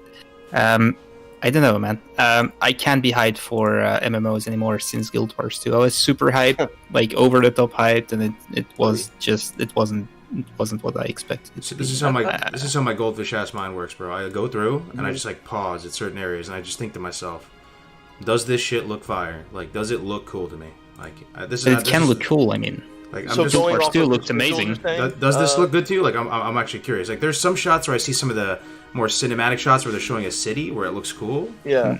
And then I see some shots of like a guy on like a flaming bear, like some kind of teal colored dragon or something, and it looks. But I think looks is one thing, and I think it looks decent enough. I mean, WoW looks, to me it looks great, but to some people it doesn't. But it doesn't matter. WoW is fun, and it can look as good as you want, but if it's not fun, I don't care about it. I mean, and that's something you can't really see in those things, and in those trailers you don't actually play it. So even if it's a game play trailer or someone playing it for 3 hours playing it might be fun, but playing it day in day out might be really boring. So I just paused the screenshot here. I don't know if you can see it on the screen. Like, this looks fucking cool. Like, I look at this grass, the terrain, high textures, like this monster, the way he's sitting here, that shit looks absolutely fire. It looks like, very nice. I like that, right? And let me just show some other. Then I mean, okay, this is fine. Like, I'm just trying to find. What do you guys think, Chad? As far as like just looks wise, art direction wise, that, you know, how does this tickle tickle your fiddle or whatever the fucking thing? I think it's decent. Kind of. I mean, it's better than decent. Yeah. It's good. Yeah. Better than decent. Yeah, it looks very good. I mean, there you go. Play that. It really reminds me a lot of Guild Wars 2. It's basically looks like. Oh, there's housing systems as well, guys. Yeah. I like the terrain. I just want to for terrain, dude. This terrain looks see nice. how it does. If people like it after a month or two, then it's worth visiting, I guess. Here's the thing. The visuals, one thing, Cargos. I think both you guys really need to listen to all the things that they're trying to do and implement in this game. That right there is what got me excited about it more than anything. That's the big brain way to approach MMOs. You the gameplay and how fun it is should be the driving factor. For me, I can't play a game that looks like dog shit. I just like it's impossible. Like I understand, but like classic. Well, a lot of people think classic WoW looks like dog shit. You know what I mean? It tickles my fiddle, man. For some reason, I like the art style, how everything looks. This guy's riding a sea otter. This is a little suspect right now. This man's riding. Okay. Wait, so Alex said Ashen Creed. It looks. I'm sorry. Go ahead. Oh no, go ahead. I just wanted to read what Alex's comments was, but okay. Now, what I want to say is like a classic WoW, at least even with like the new graphics, it looks intentionally cartoony. So that's why it has a very iconic style, and that's why it still looks good, so to say, because it just didn't want to look super realistic. It was intentionally cartoony to the extent. Melderon said the sea otters got him. He said the sea otters got me, so I can't fucking play this game. Right? That's what I'm saying. Melderon and I are on the same page. Like, so look at this, like some big ass blue lightning. I don't know. It's kind of suspect, man. Like it doesn't. let me put it this way: it doesn't make me get out of my chair and go like, "Yo, take my money, man! Like, I want to play this." Like, I mean, I understand, and like, I think I got like, here's the thing: you gotta be very careful when it comes to hype fucking bandwagon shit. You know what I mean? Because people know where to hit you. People know what buttons to push to get you excited over shit. So, from what they're saying, they know that it's like they're saying that it's going to be $15 sub, right? They can shot a plasma rifle. Like, no cash up, all this kind of shit. So like I don't know. That's what I'm hearing as well. But Alex said Ashes of Creation has tons of MTX and shop years before it even got into the alpha. So I know for a fact that there are like it's like if you want to play the alpha, you have to pay money or something like that. Look into they even have takeaway MTX. You have to buy it before it runs out of time. That does sound a little sketchy. Yo, they copied Zangarmarsh, but it is being crowdfunded, right? Tell me this is not Zangarmarsh. They copied Zangarmarsh. I mean, it's fine. Zangarmarsh is fine. I mean, come on. You know, I think so many MMOs copy off each other a little bit. I mean, like, dude, WoW copied off a lot of fucking. I have a very fleshed out global, so I have a standardized test that that I run that like does it pass the furry and weeb assessment. So far, it does pass the furry and weeb assessment. I don't think this game is for furries and weebs. All right, good, which is good, which is very good for me. That is like very nice, but at the same, that looks really nice. Yeah. My concern is I think they're trying to deliver too much. I think a lot of it, like a game that's 2 years away, it sounds like they're just trying to get people really excited and like oh, we're gonna have this, we're gonna have this, we're gonna have that. Yeah, trying to get people hooked, exactly. And I think they're just promising too fucking much. They're gonna end up having to cut some of these features. I guarantee you. Is it a large studio that's working on it, or like? I don't know. I know it's being crowdfunded though. It's like I think it's crowdfunded and it's like it's just the same way that Star Citizen is I think this has the potential to go the same way Star Citizen did. I'm just saying that is a possibility. Okay, so at the risk of my own downfall here, because I don't want to just complain about something without providing like an alternative. Okay, there's a little midget here walking around. This is like very upsetting. All right, but it's a dwarf, dude. Come on, dwarfs are Tolkienian, bro. That's true. All right, anyway, see, like this is not just doing it for me. Like I'm not just like okay. Let me show you something that really got me going right now. Like it really got me going, big time. Because I want to show an alternative right now. So you see the color. We got a decent look at the color palette they're using here. It's kind of whimsical. It's bright. It's colorful. It's not full on furry weeb, but it's colorful. Check out the color palette of what I'm about to show you right now. Like I wish I could even just play the. Hold on. Here we go.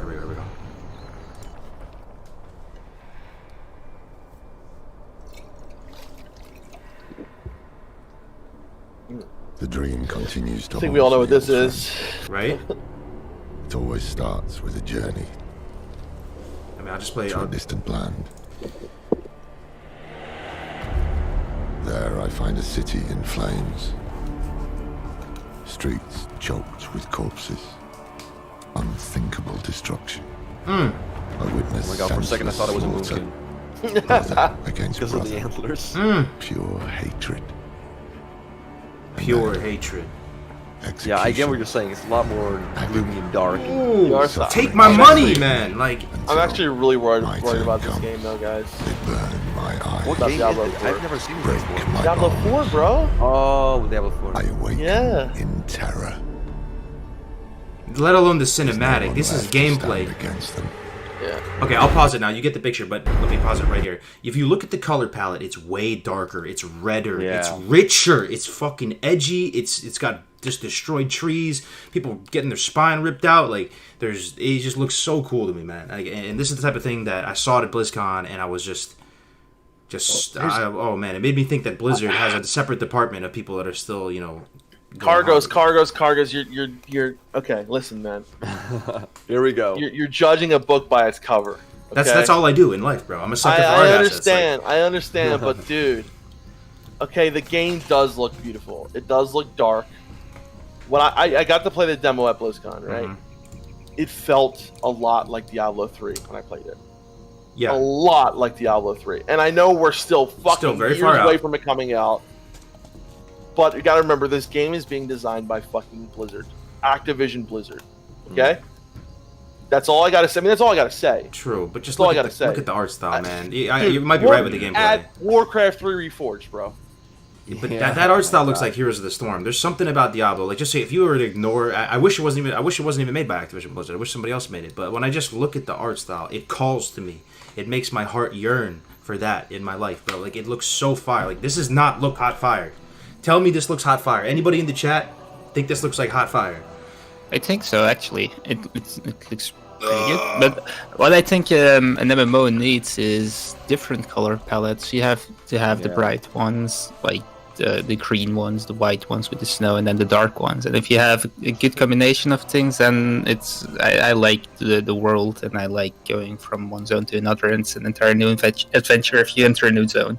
And that's one of the things I basically dislike in some of the WoW expansions, like Legion, for example, in my opinion, looked a bit the same in all zones. So as long as there's a lot of different zones, I don't care, really. Then it's good.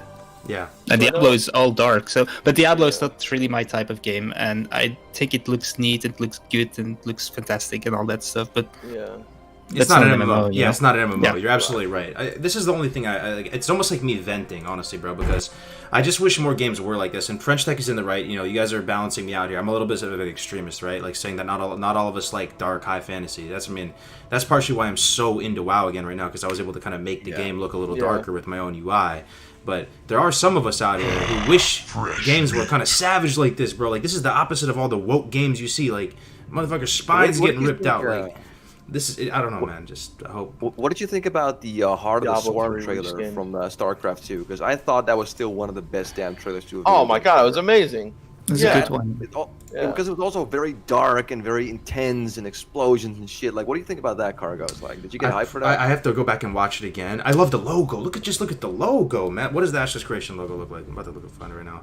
Like, this cinematic, the Diablo cinematic. I don't know, man. I mean, I know it's made by Diablo Activision. 4 is going to be Diablo 3 reskin. I'm calling it right now. You wait. I mean, that might be true, but yeah, that might be true. I mean, like you said, it's not an MMO. I get it. I'm in the minority here. I get it. Like, I'm honestly not trying to sell you guys on this. I just love that, man. I love the Diablo and Witcher are the universes that did it for me the best, and Lord of the Rings too. Like, just that kind of serious style. I don't know. Anyway, so anyway, what are you guys' thoughts? Hamster, are you excited for Ashes? Or are you gonna play it? Do you think does it get you going? Dude, Man, to tell you the truth, like I only really have time. I just have a limited amount of time these days to play WoW. I just want to do other things, so I'm not sure if I'm gonna delve myself into a completely new MMO. I mean, there's been MMOs out that I've played after WoW, but I just never got into them, never. And I don't know. I might give it a go, but again, it's like 2 years from now. I don't know where the hell I'm gonna be in 2 years. That's a That good might hurt point. being a That's WoW sort of player. thing. Like. That's a good point, though. I was always thinking if a very good new MMO comes out, I might go and play that. But maybe I can't find myself learning something new. Maybe it's too much work to learn something new, and maybe that's why I keep going back to classic WoW over and over and over. One thing that is like kind of like a curse of classic WoW, or WoW in general, is that like there's so many games that I wanted to play that I never got to play because I was just playing WoW so much. You know? Yeah. But you know, Cargos, I think one thing that like how you feel about the graphics and the visuals, it's kind of how I am about combat. Like for me, if the combat system is bad in a game, I can't fucking play it. It has to have a good combat system. It's one of the most important things to me.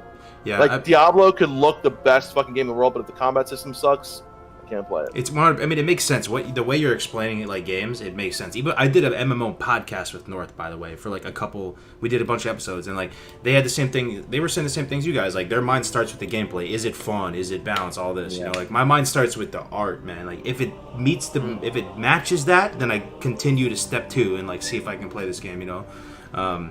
So, but yeah, I hear you loud and clear, man. Ashes could be a great game, man. Like, I'm not saying I'm not gonna play Ashes. All I'm saying, for whatever feedback that's worth, is that worth to you. The art style doesn't reach out and grab me by the collar and say, you know, this is it. This is what you're gonna put your life into next. This is what you're gonna invest into. Diablo does, though, man. If they came out with the Diablo MMO, I might have to, scrap another 10 years of my life Blizzard, or something. though. See, here's the thing. Here's the problem with MMOs right now. Is that a lot of the really good MMOs that look like they're going to be coming out are being created by people who are really passionate about MMOs. Problem is, though, is people don't have enough money or enough means to create a game that need the resources, exactly. So they do crowdfunding, so they do this. So they end up cutting half the features that people are really excited about, and then it comes out being a pretty shitty MMO. Like that's what I feel like so many MMOs are doomed to fail.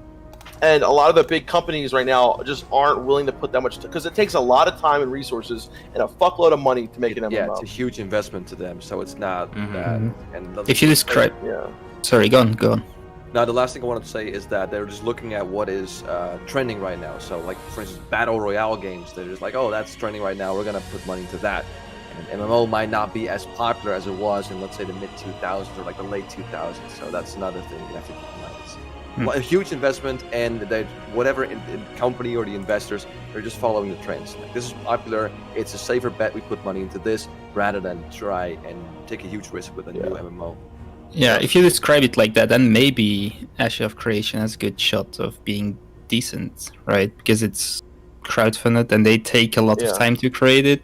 I'm not saying it's gonna be good. I mean, it has a good chance. Okay, out of 10 because hype there's level. yeah, there's no big company like pushing it. Right. That's right. For Ashes, Yes. what is your hype level for Ashes out of 10? 0 out of 10. 0 to 10 out of 10. And hype, that's for the chat too. What do you guys think about Ashes? Everything you've heard so far, just like taking the totality of everything you've seen so far, Asmongold's thing, the videos you saw, how hype? I'm at a cautious 6, I would say. I'm not 5.5 hyped. at 6 myself. I didn't watch the latest videos. Last time I watched anything about it was over a year ago, so probably I'm kind of interested in seeing this. Maybe 1, 2. Yeah, same here. Yeah, I'm not hyped. I mean, I can't remember the last time I was hyped about a video game, even classic. I was genuinely excited for it, but I wouldn't say it's like super hyped or anything like that. So 1, 2, yeah, Like, probably. this shit kind of looks like. You know what I'm hyped for? Age of Empires. Age of Empires 4. Yeah, That's But even then, I'd yeah. stay excited. Not hyped, but oh my god, yes. I can't wait for that one. Age of Empires, the new Age of Empires? yeah. Dude, Yes. I love it. Oh, I was I saying the might other have to play day, that. the game that I spent the most time playing other than WoW, I think it was Age of Empires 2. I can't wait to convert trebuchets again with my monks. Oh yeah. Oh, yo, I've been playing the Age of Empires 2 soundtrack on Stream Hamster. You gotta listen to it, bro. It's gonna bring you back like hard. I heard it. I heard you play Schamberger, that one very iconic song. It's oh my god. Yeah, dude, that it game takes was me back. amazing, dude. Like, there's some shots like this. Like, this is kind of Diablo-like to me. The way the city looks, like Ashes can look kind of nice, like there. Like, So wait, Cargos, how hyped are you about Diablo 4? for Diablo 4, like, I swear to God, I'm not lying for you. This is not a Blizzard sponsor. I know nobody at Blizzard. 11 out of 10. Wow, that is insane. When is it coming out? I've never had an art style speak to me so much, man. Even when we were there at BlizzCon, it almost felt like kind of a soy boy cult for like 80% of it. But then there's one section of Diablo where the logo was like hanging from the ceiling and it was all red, and they had all these screens playing everything in super high def, and you get in the line, you sit down at the computer lab they had there for you. All the computers looked amazing, and it just reached out and grabbed me by the collar and said, this is the universe for you, man. Like, this universe looks amazing. I love how gritty it is and everything like that. So just purely, I hope that they come through on the the gameplay, right? But I do too. I really hope it works, because I could see myself making my channel more focused on that too. Like if Diablo became huge or something, like. And I don't even like the whole idea of the what do they call it, a dungeon crawler type of game, even that much. I'm more into MMOs, personally, but it just looks so good that I would want to give it I want to give it a shot. Alex said something earlier that was interesting about Star Wars Galaxies. That's one game that I wish I played more when I was younger with Star Wars Galaxies. I fucking I personally, I think that would have been, and I kind of wish another Star Wars MMO would succeed, because I love the Star Wars universe, and like I personally want a really good like space MMO, like a space game, like where you could like have your own fucking spaceship, go to like different planets and shit like that. I think that would be fucking awesome. I know that's kind of like I fully agree. I think there are like 3 big universes in which MMOs can succeed, which is Star Wars and Lord of the Rings, and then WoW. But WoW is basically Lord of the Rings. Basically so 2. You guys played Diablo 2, right? Back in the day. So, did you? God, Hamster? I didn't. Okay, you didn't, right? So I played it, but very, very little. Like, I remember my mom bought me the triple pack of Diablo from Costco, and like I put it in, and it was on my grandparents' computer, and it was kind of scary to me. And I played it. Wait. Your mom bought a game which was called Diablo. Your mom was No, it was well, like I was telling her to buy it or something. It was like it came in, the battle chest or whatever. It had all 3 of them, and so I remember playing it. So I played it. I played it a little bit. It was kind of scary back then, right? So, but I wasn't like one of those big brain Diablo players, so I know very little about Diablo. But what I'm getting at is if they made a D2 remake, like a remaster. I know like they've scuffed it with Warcraft 3, but I've tried playing Diablo 2 on stream before, and it was a super fun game, but the graphics were really dated. Like, it felt like it needed a fresh coat of paint. Isn't there, like, at least... I know there's a lot of old games, where if you look well enough, there's mods where people just add, like an HD patch. Yeah, I tried those. Oh, yeah. Nothing? Okay, no, it still looks pretty good. It looks pretty good, Hamster. It looks way more serviceable when you put the mods on. But, would you guys be hyped with that, though? Yeah, like, D2 changed my life. I would be very worried what happened to Warcraft 3 Reforged. Warcraft 3 Reforged literally looks like a Chinese mobile game. Warcraft, it does. It looks like Heroes of the Storm meets. Yeah, true. Yeah, big. And true. the online literally looks like a Chinese stuff, mobile it was game, so garbage. I've heard so many people say, like, I tried to do online matches and I just got disconnected, or the other guy got disconnected. And they promised all this shit, like the really fancy cutscenes. They cut that. They didn't tell us. They were like, sorry, guys. It's horrific. I can't believe what they did to that fucking game, dude. Yeah. Yo, guys, Melderon wants to join the call. Chat. What do you guys? What do you guys say? You want to hear Melderon? You won't be able to see us really that well, but it'll be okay because Melderon is gonna be. Get him in here. I want to hear what he has to say. The chat can handle a little bit of scuffiness. Yep, nothing they haven't seen before over here at Cargo's Gaming. Let me see, how do I add him? Melderon. I think he's in it already. He can just join. There he is. Oh, there we go. Yo. Hey, what's up, man? Yo, I got my work shit done. Sorry, I just scuffed the cameras. I realized I scuffed the cameras. I can fix it right now. I got way more big brain in it. Here, just give me a second. So, you want to get in what we're talking about right now? So I heard you guys talking about Diablo, so I wanted to get in here. I think if done right, a Diablo MMO could redo the whole genre, dude. Yeah.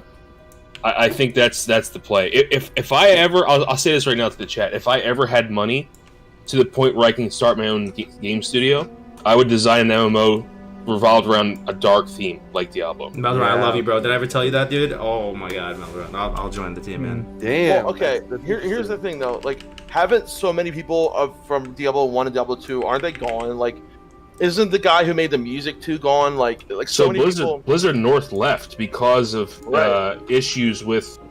So I think I could be wrong here. The chat probably knows better than I do, but I think Diablo was supposed to be the MMO that came out instead of Warcraft. And a lot of the assets were scrapped from a World of Diablo to make World of Warcraft.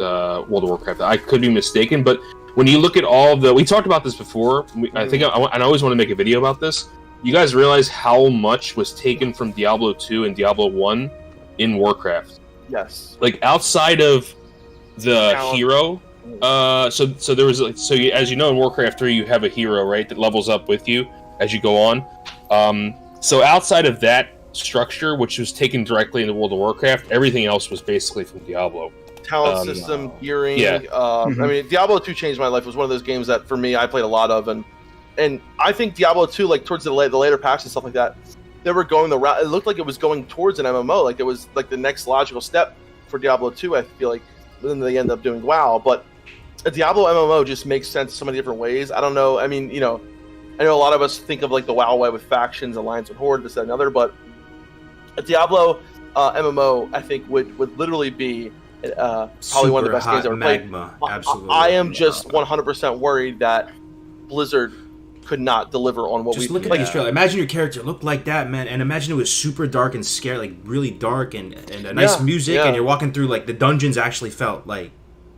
What FCAM's saying, it's still Blizzard. Like they've shown they can't really. But some people at Blizzard are making these. Like this doesn't look like Blizzard at all. But some people clearly they have Yeah, I get what you're saying. It's a different team that does Diablo. It's completely different. But it is. But Blizzard North needs to be back. Yeah. Don't you think people will be put off a bit because it's too dark for an MMO? That's what I would think. I don't think so. I think if I was an independent game developer, I'd be okay with that, right? So like if I had the money to independently develop a game like this that was revolved around a dark theme, I wouldn't care, honestly, because I think there would be enough of a player base that would want to play it that would definitely keep me going. Yeah. Do you know what I mean? I just feel like so. every MMO is just too all inclusive. Like they want every type of person, and I don't think that makes for a good game. And that is the problem with Blizzard, though. That's the problem that Blizzard, I think, is why Blizzard would have such a problem making Diablo MMO, because Diablo is made for a certain type of people. Just imagine you were zoomed in action cam like this. Imagine your action cam walking around. Yeah, dude, it would be amazing. Like, it would be fucking amazing. Like the Blizzard of old, the old Blizzard could definitely do it, right? The Blizzard of old could do it. The Blizzard of today would unfortunately probably not be able to deliver. I was telling Def Camp we were actually sorry, I don't know if you guys hear that. But I was telling Def Camp about this, that imagine a dungeon where you go in with your party and you have to have torches or lanterns or you can't get through it. Yeah. Like it's that dark, right? So there's like you're in an abandoned mine shaft, or you're in like a church that's been desecrated and there's no light. And the only light you have is either from your spells or from a torch. I don't know, man. That's just like stuff like that. Cool, it seems so simplistic. So cool. And it would take one of your hands, so that maybe you couldn't wear a shield if you had a torch, or Just look at the logo in too. The alpha of class, in alpha of vanilla WoW. Yeah, compare this logo to like the Shadowlands logo or something, man. I don't know, like it just looks. So I think nice. You said, Meldron, you don't necessarily want to cater towards too many groups of people, but I think for an MMO it's kind of important to cater towards different groups of people, because it adds to the MMO. You choose a role, you choose something you want to be, it's kind of fantasy you want to play. And if you have, like in WoW, night elves or dwarves, or on the other hand undead or orcs, that's different types of people and they play the same game. I think it adds to the game. If it's all dark like in Diablo, I think you missed something there. I understand what Cargos is saying, because if you want to have all the color palettes and all the other things and stuff, that's why MMOs kind of get this homogenous feel of like, it all kind of feels the same, because they all want to have all that inclusiveness. If you just focus on, screw all that, we're just gonna make a super dark MMO, no pretty colors, just darkness. I think that'll actually be I think it's how you spin the lore, Jonathan. So let's say that the world is dark because of something that happens, right? And then your goal is to bring life back to the world, or to revitalize things. And this way you can have like different schools of magic. You can have like holy priests that come in and try to like help. You can have like druids or shaman, which we wouldn't normally think would be in the dark MMO, but since the world's being ravaged by some darkness, right?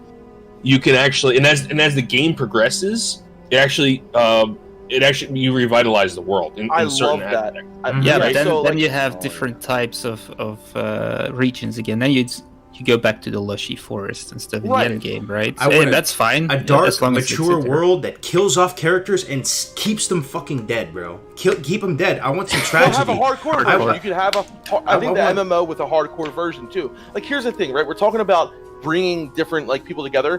What Meldron just said too, like if you don't like the dark aspect, you can play like a cleric or something like that brings the light, like and brings that.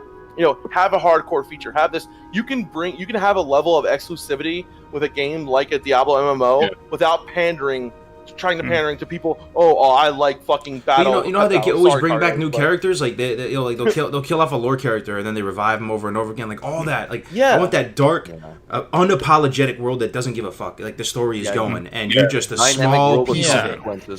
And kind of, I would probably not play it, but I'm probably a minority here. Rich storytelling. The power level was that, right? TBC was a very dark expansion, right? Yeah, but you can still start as Night Elf and start in Lushy Forest. I like to have both sides. I think it's cool that you have undead on the other side while I start as a human or a Night Elf. I think it's nice it's in the game, and there are zones where I can go to where it's dark, but I don't necessarily like being in dark zones from the beginning. If I started in that myself, I'm always very, very happy that I can leave that area. I don't like it. That's pretty cool, man. Come on. I can't play it longer than a few days. I would probably stop playing if it's all like that. But I'm probably a minority here. You're saying if it's all dark, like you want because it doesn't like they can still do lush rainforests and plains, and they have ice too, which is bright. You know what I'm saying? Like starting zones can be like that, right? Starting zones can be a lot more Like those are Diverse. the only Yeah. pure places of the world, right? Are the starting Right. zones and maybe the major city, like the one major city or whatever. Like a safe haven or something. Yeah. But I think all the dungeons and adventuring should be dangerous and should have a very Look dark at that, the aesthetic. desert, and I agree. And like the thing is, you're fighting against evil in Diablo, right? So like doing Yeah. like even though you don't like the darkness and the evil, like you're the antithesis of it. fighting Like it. right, you're fighting against it. You can be that holy paladin who brings light to the where, and like and make that change. That's why I love Diablo so much. Is like the enemy is fucking evil. Like you feel a purpose to kill it. It's not just like a faction thing or whatever. Like you're literally destroying the forces of fucking evil. Even though the Diablo lore is more complex than that, the angels are kind of. I have a vision in my mind, man. I have a vision in my mind of a very low power level, and you walk into a small town, a small village, and it's dark, and there's crows up on the top, and there's just a little bit of moonlight, and you're covered in a cloak, just like Lord of the Rings, right? You're walking in there, you open up the door, and it's that classic scene. You're going up to to the bartender, and you're asking for something, and there's all these shadowy figures all over the place. And it's the quest, the storytelling is rich. The quests you're doing aren't like you saving the world. It's maybe to just go take out a local, ruffian from the town, like the town drunk or whatever, and you go slice him up, and his fucking spleen drops out on the table, and like you just go, then you go redeem that for like a couple pence of copper, and then But just like Lord of the Rings, I like the first movie the most because it's beautiful and green and lush, and then the elven forest and where the hobbits live. So I like the third movie and the second, and I like those. I mean, it's cool that they have to go to the Mount Doom and stuff, and then all that stuff. I think that's a good point. My favorite. But I also think it's been done so much, right? I guess so. The elven forests have been done so many times, and I feel like it's time for something a little bit different. Is I guess is what I'm getting at, right? I'm always glad when in the movie they go back to the nice green areas. Then it's like, oh, I made it again to this part. I like this more. But I guess it's preference, I suppose. Yeah. I think the reason why for me, like, why I love Paladin so much in Diablo is because, you are basically like the bringer of the light, the person that is like the destroyer of evil, and exactly. And it's like it feels so strong lore wise. It feels so purposeful, and for me, you can't have light without the darkness, right? So when you do have in games like this, when you do have beautiful places and the light, it's you appreciate it so much more because there's so much darkness around you. So when you have that beautiful forest or that beautiful mountain, that beautiful lush scenery, you appreciate it that much more because you're surrounded by so much darkness. Yeah. I think just like every type of so there's different kinds of music, there's different kinds of food, there's different kinds of, and I think those things speak to everyone, right? And I think I think at some point it turns into folly when you're a game designer and you just try to get it all in. At some point you fail, and I don't know where that is. Did you ever play The Witcher, Melderon? I actually haven't. I know you haven't, right? That's fine. Yeah. Don't worry about playing it. But just watch 1 minute of this trailer, because you might really love it. Because The Witcher is one thing, like, there's still hope for CD Projekt Red. People hate Blizzard, but maybe CD Projekt Red can deliver. This is one of the coolest cinematics, top 3 cinematics of all time for me. Like, and it's everything and more that I feel like that would really resonate with you, Melderon. It's just like, it's beautiful. It's actually beautiful. I don't know any other way to put it. You are hereby sentenced to death. Yeah, it's very short. It's very short. Of the Emperor of I'm gonna turn the volume up so you can hear it. For the murder of the wounded, turn the volume up. looting, Carlos, on cannibalism, you are hereby sentenced to death by hanging or torment.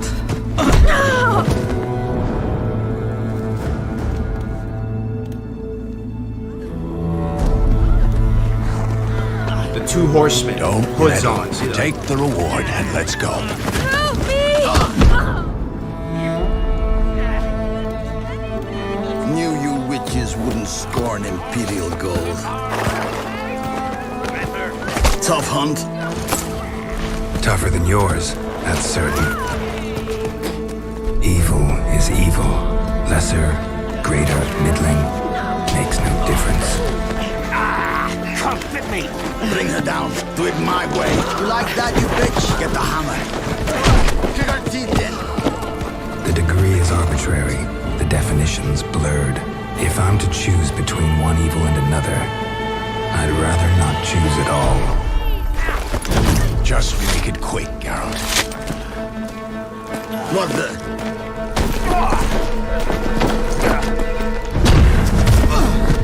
Close your eyes. Hit him!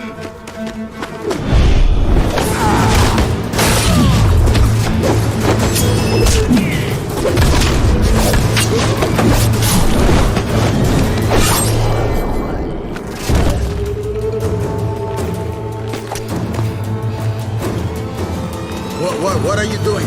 Killing monsters.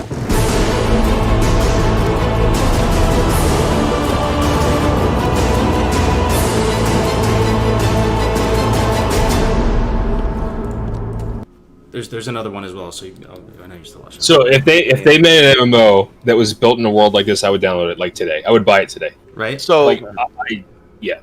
one of the things I want to say about The Witcher is like they perfectly blend that Polish dark art style. There was that artist. What was his name? That Polish artist that really I forget his name. That really dark sense of he was amazing. I forget his name, but they blend that Polish dark medieval kind of feeling into that amazing gameplay, into that like it blends so much together into like so. And The Witcher still has bright areas so too, right? Like however they did The Witcher is so good. There's one last one that I'll never bother you again ever. I'll actually like pay you $20 just to watch this. I'll pay each one of you $20 just to watch the next 4 minutes of this right now. I'll watch it. I don't care. Right, like this is because I just think you're gonna like it a lot, man. This is the last one that I promise I'll shut up forever. Here we go. Here, hold on. Oh. Was asleep amidst the trees. Bats all asway. Oh, this one's great. In the breeze. But one soul lies anxious. The sickest nerd chills, man. Fearing all manner of ghouls, hags, and wraiths. Nice tune. Been a while since I heard it last. Folk have forgotten it. Got other things on their mind. Things like me. They paid me for you. In times past, no amount of coin would convince a Witcher to take this contract. Times have changed.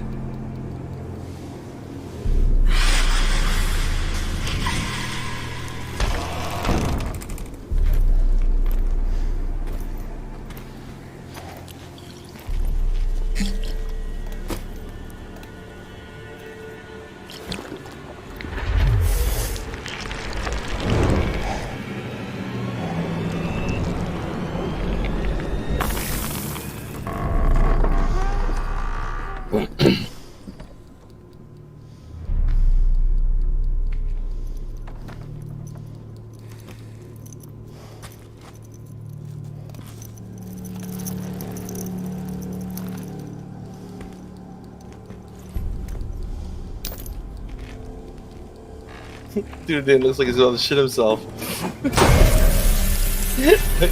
Then the fucking sick music plays. He's gonna bubble hard.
So the other part about this game that's so amazing is the fucking music.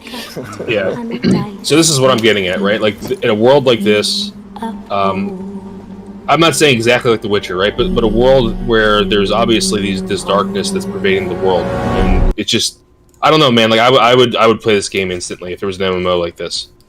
Me too, man. This came out in 2015 too, bro. 2015, like May 2015. Like, I'm so sorry if I'm coming off too strong. I'm just kind of an extremist like this, guys. But like, you're my people. We're talking to our people. We're cut from the same cloth. You know, like I wish, man. I wish. Damn. Okay. What about? Sorry, Hamster, man. Did you see? You guys all see this already? Probably, right? Yeah, I mean, let me tell you, if I like Meldron, if I had a company where I could develop my own MMO, I would actually go something like completely different. I don't know if you guys ever played Mech Warrior, those games. Anyone? No. Well, it's basically we're going back. We're going back, right? Mech Warrior is pretty old, right? If I'm not mistaken. Yeah, it's pretty old. They released a new game, but it's basically the idea of you're controlling a really big mech with tons of guns and missiles and stuff like that. And there was a game called Steel Battalion. I don't know if you guys ever heard of that. It came with this giant controller with 2 joysticks and buttons and pedals and stuff like that. Like that in the Mech Warrior universe as an MMO, that's what I would throw ridiculous amounts of money at. That's what I would do. Yeah, I think there's clientele for that too. I think there's definitely people that would want that kind of world too. I mean, and then you have like, dude, there still hasn't been a good spacefaring MMO yet. That's what we were just talking about as well. Yep. Like, that's another one. That's what I want, really, personally. I want a good spacefaring MMO. But Beksinski was his name, the artist who I was thinking of. So I feel like the artist, Cargos, Google Beksinski. Beksinski? And look, yeah, Beksinski. SIN. And look at Beksinski and look at some of the pictures. All right. That's the controller, by the way, in the chat. Zwijislaw Beksinski, right? Yeah. Yeah. Right. What the that controller's insane, dude. Yeah, I know. It's awesome. Holy shit. Just show people that. Like controlling a mech with that thing in an MMO and everyone has the same thing, hundreds of buttons and shit. That's cool. I love awesome. That. Yeah. But that painter, he, like, for me, I like some of my favorite paintings, but that puts, you get that kind of feeling in a game, like an MMO. With, like, yeah. So I can search too. One second, let me put it in chat again. I'll put the guy's name if you guys want to Google him. He has some really cool shit, man. I mean, I feel like we're all speaking the same language. I really do feel like, even when I look at your Def Camp and Melderon logo, when you have like the angel guy that's like, you know, with his wings and stuff, like we all kind of want that same universe, man. And WoW, for example, I love WoW. Don't get me wrong, right? But it is kind of like a space game. You know, it's kind of like a space kind of. Not in the terms of like what I want a fucking game where you get a spaceship, go to another planet, and fucking. It's like a cutesy space game as opposed to like, I don't know, like StarCraft. I mean, it's space in terms of that you go to Draenor and shit like that. That's and you have some fucking aliens that you play with. That's about it, you know. Yeah, it's not really. It's not technically sci-fi, I guess. It's yeah. So the thing about Witcher, like that, I would love to like. The gameplay, the combat style, the aesthetics, all that. Like, if you had that in an MMO, it would be perfect. It would be a perfect game. I agree. I think that. I'm all I'm saying is I would play. I'm not saying that doing anything is wrong, and that there's something about a classic elven dwarf Tolkienian MMO, right? Like everyone loves Tolkienian MMOs. Mm-hmm. I'm just saying that if we had, like, if there was enough good MMOs out there, there would be room for other things like spacefaring, like dark fantasy, like mech, steampunky, whatever. I know Mech Warrior is not steampunk. I'm just saying that's like I get what you're saying. Yeah, right. And there's just no talent out there. There's either there's no talent. There's no. I just feel like there's no good game companies out there that are willing. No one can make it. Yeah. So the big MMOs are a huge undertaking. That's what we were just saying. The MMOs are the most money time, but the thing is, like, someone needs to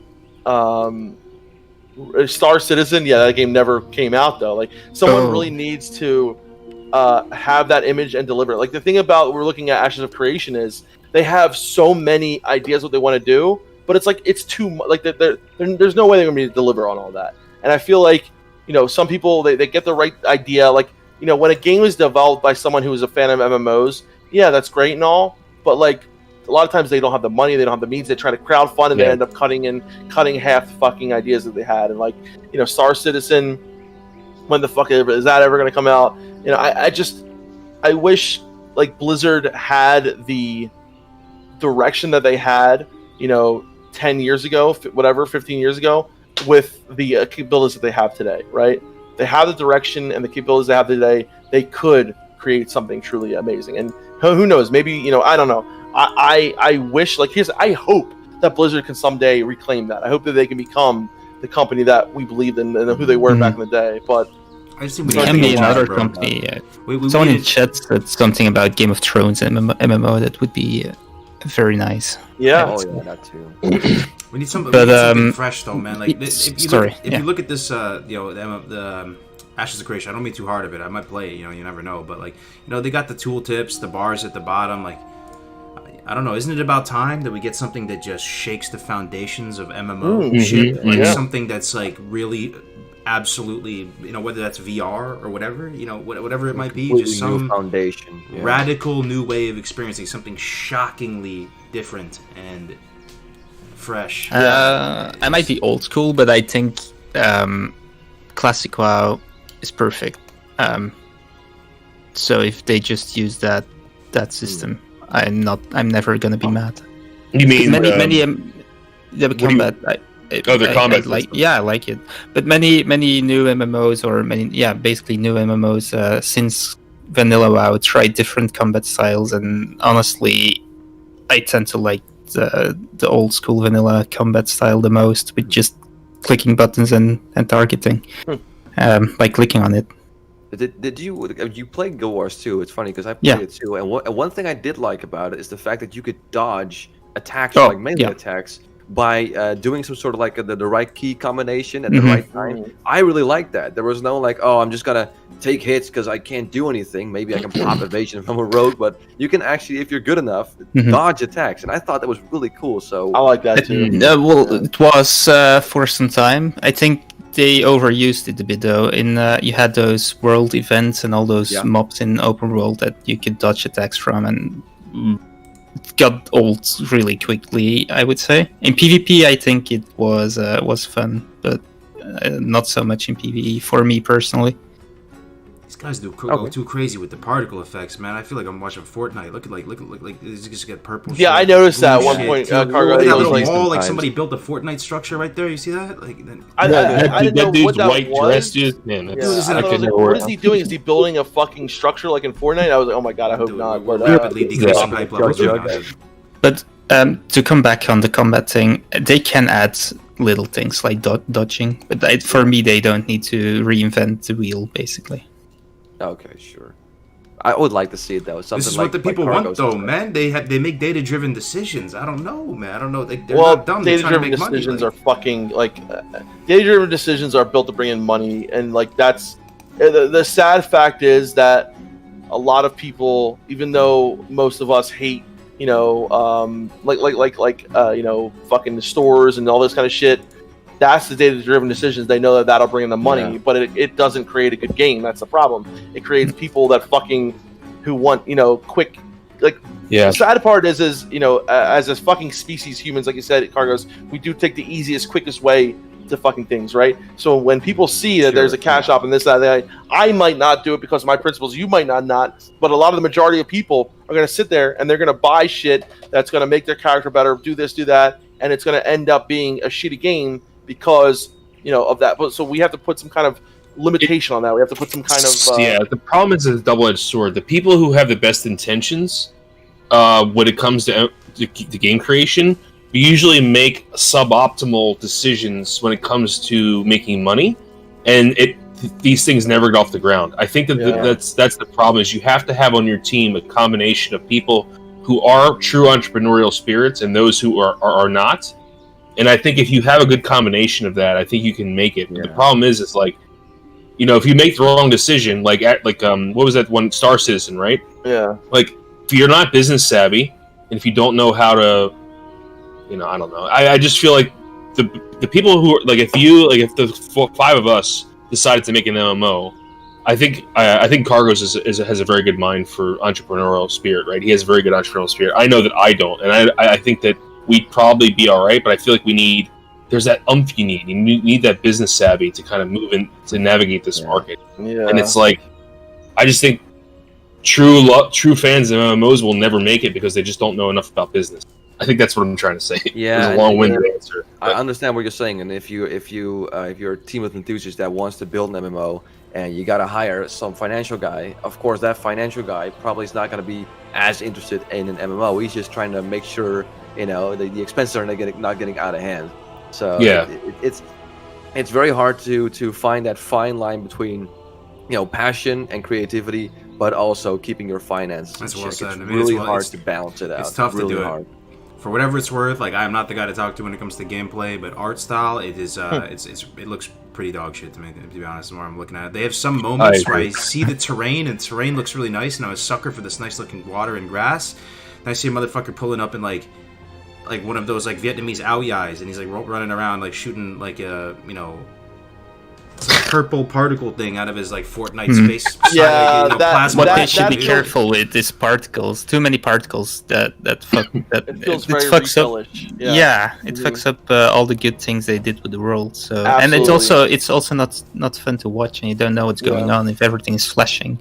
Again, this game's at least 2 years away out from and like I said, they really promised a lot, and that could be a big issue. If you look at classic WoW, by the way, it doesn't have a lot of particle effects going on. No, and that's something I like. Yeah. And that's so someone said this in chat earlier, but I wasn't in the call. But that's why it ages so well. So this is realism, right? It's aiming to be realistic, and therefore, it number one won't age well. Number two, it won't it'll kind of put a certain amount of like barriers on what you can actually do. Whereas WoW is a cartoony style, or I wouldn't sell cartoon. It's more of a high fantasy designed aesthetic, and that means it ages well, and there's a lot you can do with it, right? Yeah. But the world is fine. I was more talking about the combat animations. If they overdo that, that's just plain annoying. So yeah. Something Guild Wars went too far in, I think. Absolutely. Yeah, I was just about to mention Guild Wars, and you know, I'm right now playing Tari WoW, the Mists of Pandaria. Like, some of the battles and the effects, especially in BGs, maybe it's just me, maybe I'm just getting old, but I just look at that and go, this is just literal LSD fireworks for me. Yes, dude. Too much for me. It's true. These dudes are riding anteaters right here. It's in retail as well. Yeah. No, but you're absolutely right, Hamster. It's like sometimes you feel like it's just a fucking, you're on some kind of acid trip or something like that. Yeah, exactly. Like, there's just so much shit going on. And the funny thing is, in Classic, you're raiding with 50 more people, but it looks way more just clearer and just better for some reason. I tell you, dude, retail WoW is developed by people that all have ADHD or something like that. It's just like, it feels like they need everyone, like, oh my god, like, you need to constantly be looking at like what's flashing on the screen. Someone's yelling at you over here. Do this quest, do this, no, do this, no, do this, no, do that. Any people like 35, 40 plus in the chat right now, like, they can verify this. It seems like back in the day, like, and this is way predates like the MMOs I try to play, but when I look back at those old school MMOs that came out, the first is the you know, that first wave of MMOs, right? Maybe you can, I mean, even EverQuest is one. There was that Baldur's Gate. I saw that the other day. Oh yeah. Dark Age of Camelot. Dark Age of Camelot. It was way more serious and darker, and more like the light that they cast the universes in is a noticeable difference, man. Like, they're making things too fruity. They're making it too fruity, like, these days, man. They need to scale it back. And Abraham Lincoln just said it too. Like, Abraham Lincoln. Yep. Great. He said it's like movies. Same thing with movies. A lot of movies focus on graphics and special effects, etc., and spend less time on worrying about the actual plot of the fucking movie. Exact same fucking thing, dude. Dude, remember when we watched Commando this weekend? So Commando, if you guys don't know, is Arnold Schwarzenegger classic, right? I'm a huge Arnold Schwarzenegger fan. And there's like scenes where, like, we were saying, the stuntmen are actually doing these fucking stunts, right? And movies cost so much like you were saying, Def Camp movies cost a lot more money back then too, and there was so much like dedication to like, so much work, and now it's just like, oh, let's pay some guy to make a fucking image of someone jumping off this thing. Yeah, with and CGI instead of actually making so the entire decor and stuff like that. Yeah. It's sad, right? Because it also shows like kind of who we are as a fucking species, that we're so easily fucking and it goes with phones and like who we are right now as a species. It's like everything has to be quick, everything has to be flashy, everything has to be faster. When back then everything was so much more meaningful. You could sit there and watch a movie that was just dialogue and the story was amazing. And like nowadays, no, you have to have fucking fireworks, you have to have all this shit. But it's the same thing that goes into every aspect of our life, whether it's in our, like I said, on our phones and fucking social media and this and the other. Like, I think we need to learn to appreciate like even the art style, Cargos, the little things. And that's what I love about Classic WoW so much is I really love to appreciate the little things in Classic WoW, the leveling process. What it's like for me playing a Warlock for like the first time this time on my hardcore, appreciating all the little nuances and stuff like that. It really is trying to make me change like what I do in other aspects of my life, and appreciating things for what they are, and not just fucking being this mess of like it just taking in all these other things at once. It's the same thing with food, like, right, sit down and enjoy your food, eat it, like, don't it's with everything. It's you want to balance it and appreciate what you're doing, what you're playing, what you're eating, what you're watching. I mean, it's so sad, man. Just to add to it, when was the last time you guys actually sat down and listened to a new album? Just did nothing else, not work. Just I can't tell you. Down and being like, oh man, like people used to. I haven't done that in years. I mean, take any like 13, 14-year-old kid and play "Shine On You Crazy Diamond" from Pink Floyd. That 4-minute intro. It's beautiful, but they'd be like, 10 seconds in, they'd be like, where are the lyrics? Where's the chorus? It's like they can't handle it. You're so fucking right. Yeah. So I did listen to the new Tool album before I actually listened to it. That was the last full album I listened to, I think. Yo, you guys, but like, dude, when I was a kid, ride this for a mount. Want to ride this for a mount? When I was a kid, so my only I would literally lay in bed and like listen to a fucking like album all night long. Like I would do that that's what I would do. Yeah. But now I got my smartphone, so I can listen on Spotify while I check Tinder, while I check my Instagram, and like all these things at once, and it's all instant and super quick, and it's very convenient. But convenience doesn't always mean better. It's just quicker. I mean, so my only issue with this game, honestly, guys, is the art direction. I think it everything else sounds great. I think I will definitely try it, but my only issue with this game is the art direction. And I think it's going to be a balancing fucking nightmare with the 30 classes that you're able to be, or whatever it is. Art direction, but there's also a little bit more to that for me, because I see, maybe this is considered art direction. I saw a plasma rifle, and then I also see guns and swords and stuff. What? So how do you balance that? Really? I swear to God. Plasma rifle? Someone had a fucking plasma. I don't know what, it would shoot a big What particle. is this, Destiny? Yeah, Destiny it looked 2? like a plasma rifle, man. He shouldered it and fired it and shot a little projectile out. So I mean, I guess WoW has guns too, but I don't know. 64 classes. 64 classes. How the fuck are you going to balance that? And how do you make him this possibilities, right? Oh, because, okay. No, it's 64 classes, Def. Right, but no. So here's the thing, right? There's, I don't know, there's like 8 classes, right? So there's cleric, blah blah blah, all these other ones, and once you hit like level 40, then you can mix that. You can get a piece of another class, right? So you can be part cleric, part fighter. You know what I mean?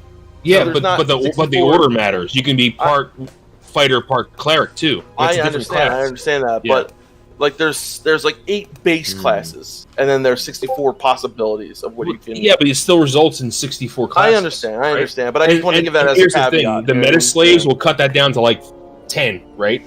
That'll be cut down immediately, and that's the problem that I'm worried about, right? It's like, why introduce so many classes if the meta slaves are just going to fucking ruin them, right? And it's going to turn into 10. We're too far out to even have any understanding of the gameplay, though. If we're not in the alpha, you know, the gameplay, like we just have no idea. Yeah, but how long? You know? How long will it take for the meta slaves to realize what's the optimal raid composition? It could be built in a fundamentally different way, though, that we just don't even understand yet mechanically. Like the whole mechanics is just a whole nother beast. Exactly. All we can comment on at this point, IMO, is just looking at it and seeing if there's that initial pull. Like, do I want to play this? Do I think like I like this universe? Does it look?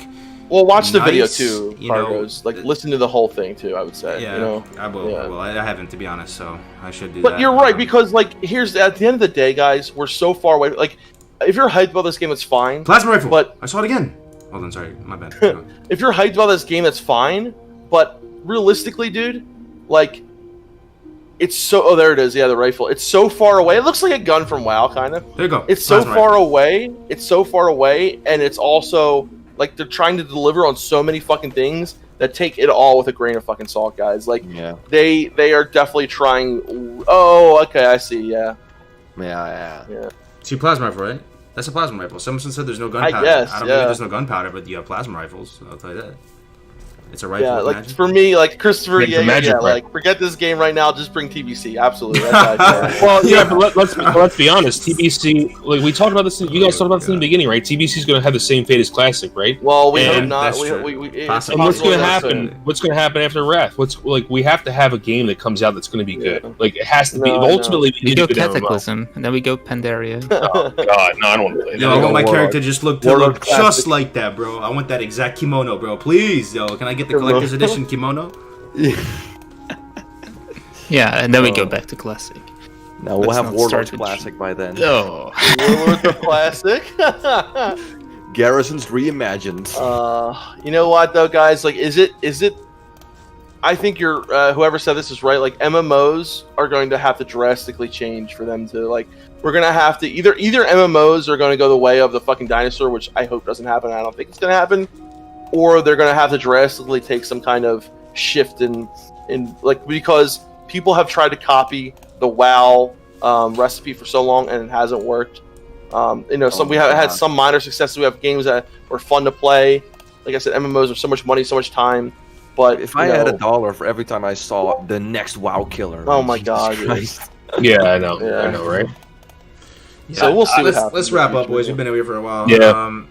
Sure. I'll give it a shot with Ashes. I'll try to have an open mind, like, because that's the worst. What is that one expression? You don't want to get too settled in your own ideologies. You got to keep growing and stuff. I'll give it a shot. You know, all I can just offer is my opinion on the art style for whatever it's worth, and you've heard our piece on it. So, any last words, guys, to the people? Keep on the grinding, Blizzard, don't make the same mistake with TBC you did with Classic. please. Yeah. Yes. Absolutely. And good luck on the AQ patch. Thank Gate you. opening. Yep. Absolutely. Any of you going for the gate opening thing? What's it called again?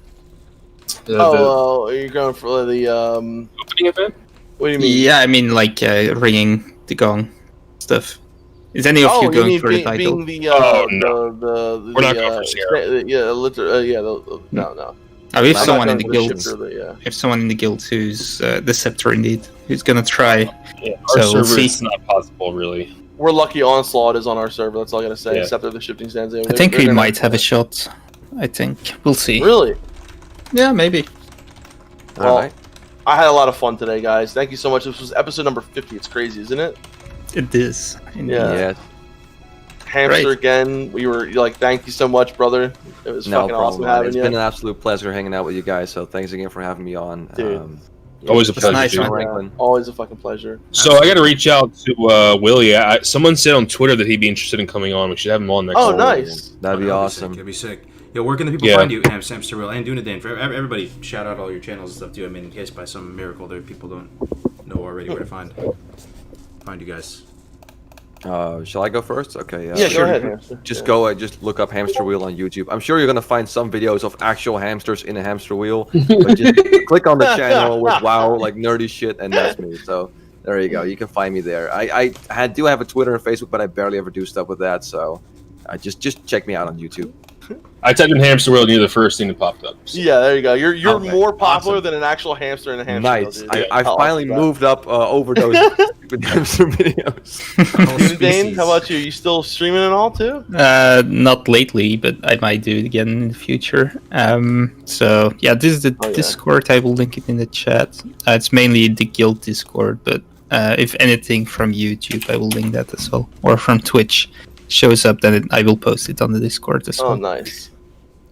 Yeah, and I've started streaming again. Cargo's inspired me. So yeah, I started streaming again on Twitch. It's twitch.tv/deathcamp. Melderon and I are gonna do a duo hardcore. I fucking it's so much fun. Cargo's, you got to do doing it again tonight. Yeah. Well, tonight. Well, yeah, maybe after our practice or something. Yeah, that sounds We'll good. see. We'll see. If not tonight, definitely tomorrow. Yeah. Yeah, we'll see. But and you guys know YouTube Deathcamp Melderon TV is our channel. Hell yeah. So Cargos, you're gonna stream now, right? I think we'll take a little break, get some lunch, and then I'm gonna come back and stream some hardcore. Yeah. Okay, nice. So I'm gonna watch you, dude. Yeah. I want to see how beautiful the graphics are. Oh yeah, I can't wait to show you guys lots of new exciting stuff on the UI. I've been tinkering with it for like hours and hours. So thank you very much for watching again. No disrespect if you're into this game. You know, different strokes for different folks. In the day, it's not that serious. It's easy to get fired up in the moment, right? But you know, we're a small enough community as is, right? Let's just try to stay together with this shit and keep it 100. So have a good day, guys.